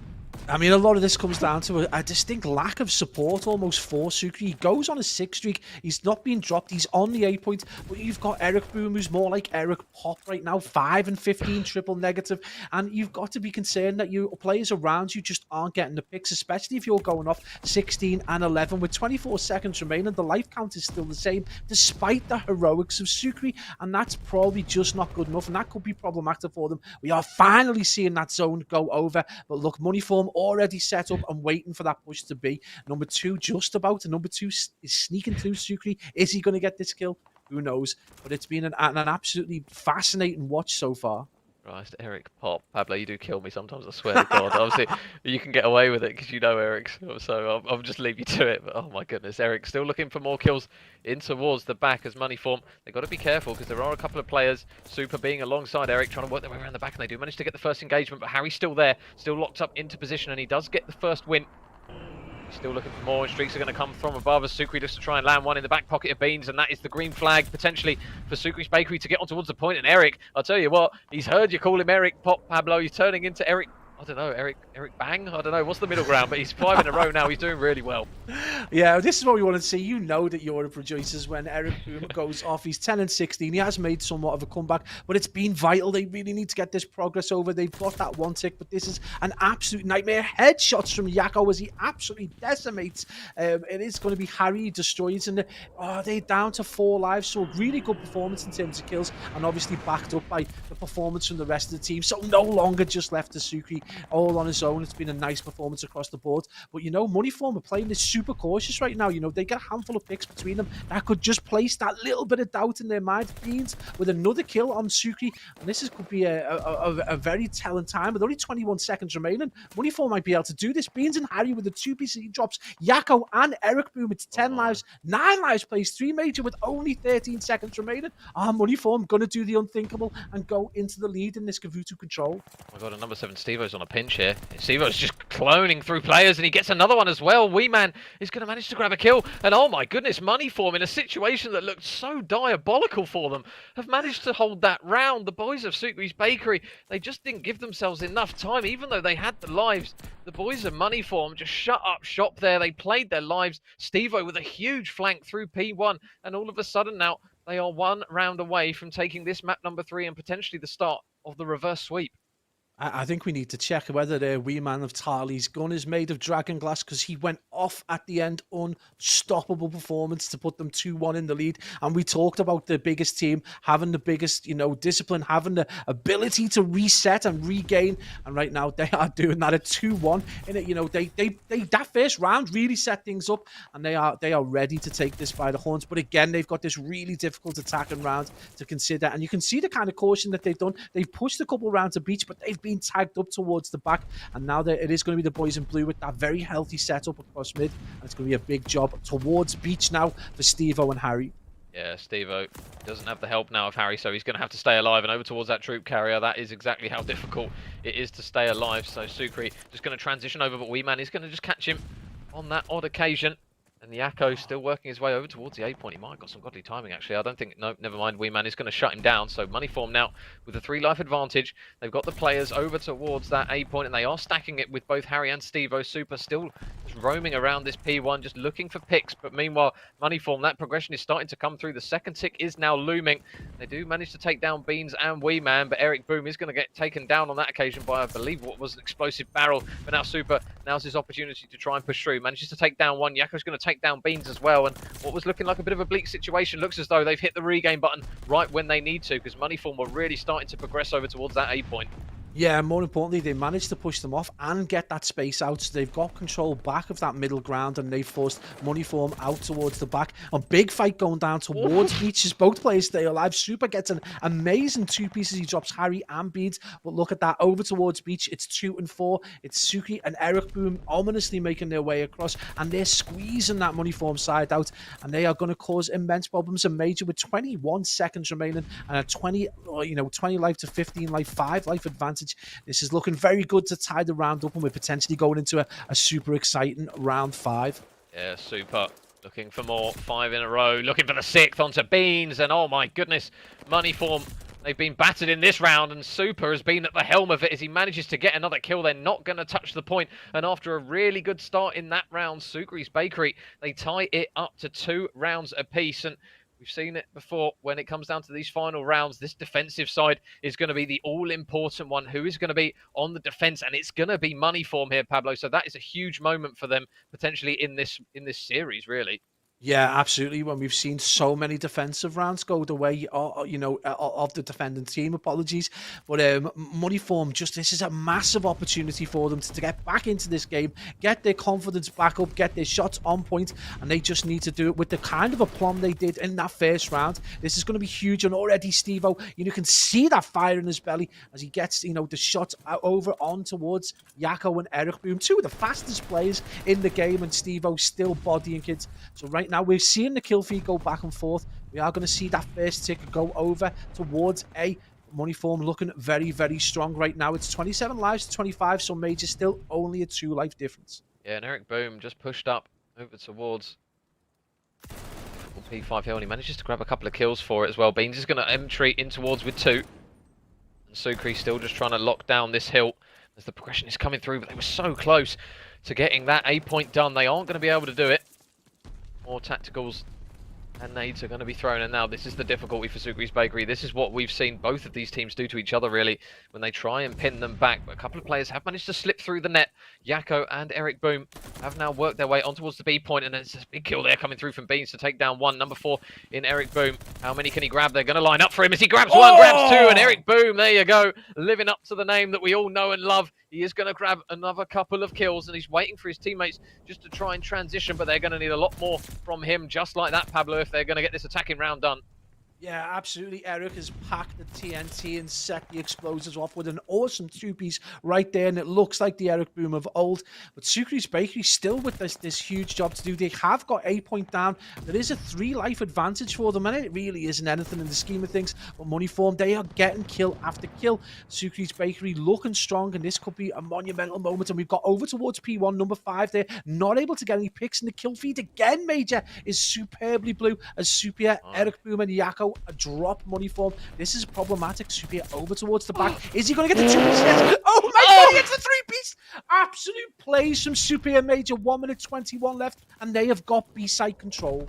Oh, super. Big brain plays on the flank now, and all they've got to do is try and maintain this aggression. More kills coming through for the boys in blue. Can Sucre's Bakery upset this series and take it 3-0? Somebody from Moneyform has to go. Somebody needs to get on. Steve-O's going to be the man with the short straw. He gets taken down. Tarly's going to grab a kill as well, and it is absolute madness on the point. They do just about enough to get them off, but the life count currently sat at 5. More streaks coming through. Super is throwing the kitchen sink at this one. Another kill onto Wee Man. They are butchering Moneyform in this final round on the offense here. Super in towards the hill. He goes to contest from Beans. It has to come through, and he has to get the kill, but they're falling by the wayside. It's all on Beans. He will drop, and Sucre's Bakery take it in 3. What a game from those boys. Wow, unbelievable plays from the Spanish assassins who absolutely went off. Supia, Sucre, Eric Boom, and Yako, providing us with some of the highest entertainment we've seen in the last 2 days. And that 3-piece alone worth the clip. You can see right there the stats. Sucre 32 and 22. That's what you want from a leader. 22 non-traded kills as the Spanish lads absolutely drop bombs on Moneyform this evening. Well, Moneyform, they're not unbeaten anymore, because that was a hell of a game there from the boys of Sucre's Bakery. What a moment. I mean, that control up to that point was defense heavy, and then we just saw how that just flipped in the instance. You mentioned how Super managed to slip through, make the pinch, grinds through 3 players, and then after that point, it was just an absolute battering for those players, obviously trying to get onto the point as soon as that attacking team gets that man locked into position. As you mentioned, Sukri, 32 and 22 from him on a control. What a map, Super as well. Big moments coming through from him. Almost was that 1.5 positive from him. So what a moment there for the boys of Sukri's Bakery, and a big statement and a big bit of turmoil, Pablo, in what is a really, really now closely, tightly knitted table, shall we say, because Moneyform were looking like they were potentially starting to run away with it, but no, they are straight back in the mixer, and Sukri's Bakery with a really big win on them. Yeah, and the other team's got a lot to learn from that. They've just seen. I mean, apart from that round one, which was one of the most kind of one-sided rounds we've seen it thus far in the entire season of Vanguard, Sukri's Bakery regained from what was an absolute blowout, and are able to, they just come back in so much style. Again, you've got to look to that player in Sukri as a team leader, but Supier as well, just going off for 2 days now. He has just played out of his mind. Yep. Backed up by the two young phenoms in Eric Boom and Yako, they just look unstoppable. But the big thing for Moneyform is they've got that negative notch on the board now. And when they come into these games a bit later, they might not be finishing in the top 2 or 3, which is where they expected to finish. Yeah, and I suppose one thing that they can kind of hold dear is the fact that they've played Young Galactics and they beat them. So obviously one of the harder teams out of the way.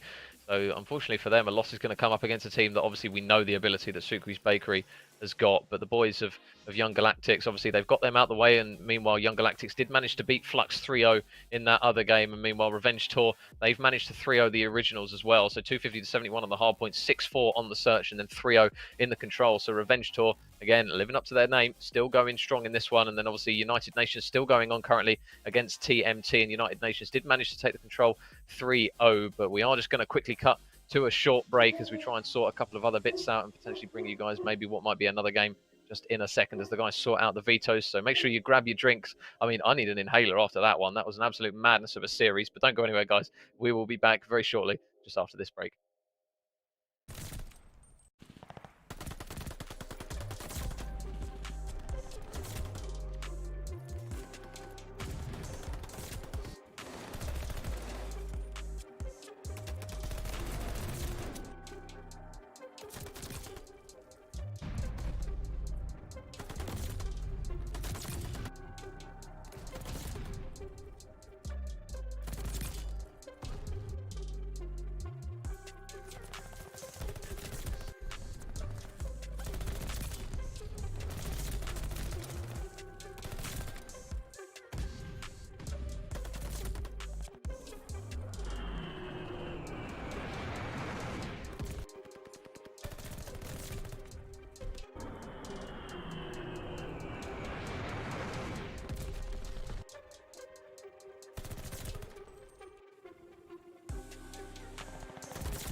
Ladies and gents, welcome back to Call of Duty Challengers Elite Day 2. Pablo, we've had an absolute worldie of an evening. There's obviously only one game currently going on left at the moment, which is actually over on the main broadcast between TMT and United Nations. If you guys do actually want to get involved and tune over, that is obviously youtube.com/COD Challengers. Head over there to see how that one unfolds as it is going in towards that infamous game number 5. You don't want to miss that one because those big games both of those teams. But Pablo, we've had an absolute worldie of a time with some of these games this evening, and I'll tell you what, I wouldn't have rather spent it with anyone else, mate. It's been absolutely mental. Mate, what a way to spend a weekday evening. This is wild, and absolute wonderful games to cast over. Yesterday was an absolute banger, and today just didn't disappoint whatsoever. Some great performances across the board, but yeah, just more of this, please. Yeah, so that will be it from myself and Pabs. As mentioned, that final game is going over towards youtube.com/COD Challengers. All one word. I was going to say tump that in. I meant type or pump that in. Mixture of the two. But the boys of TMT and United Nations going to be going on over there. That is it from myself and Pabs. A big thank you to everyone who has tuned in. NA will be back in around an hour and a half time, I believe. So make sure you drop a sub on the channel. And make sure you get involved in all of the remaining Elite Challengers games. We've got plenty more coming up next week on Tuesday and Wednesday as well as we round this one out. But it is going to be the end of myself and Pabs for this evening. A huge shout out to everyone who's tuned in and obviously all the legends behind the stream as well for sorting us out while we chatted a bit of waffle over some glorious Call of Duty. So thank you very much, guys, for tuning in. That will be it from us, and we will catch you next week for some more action.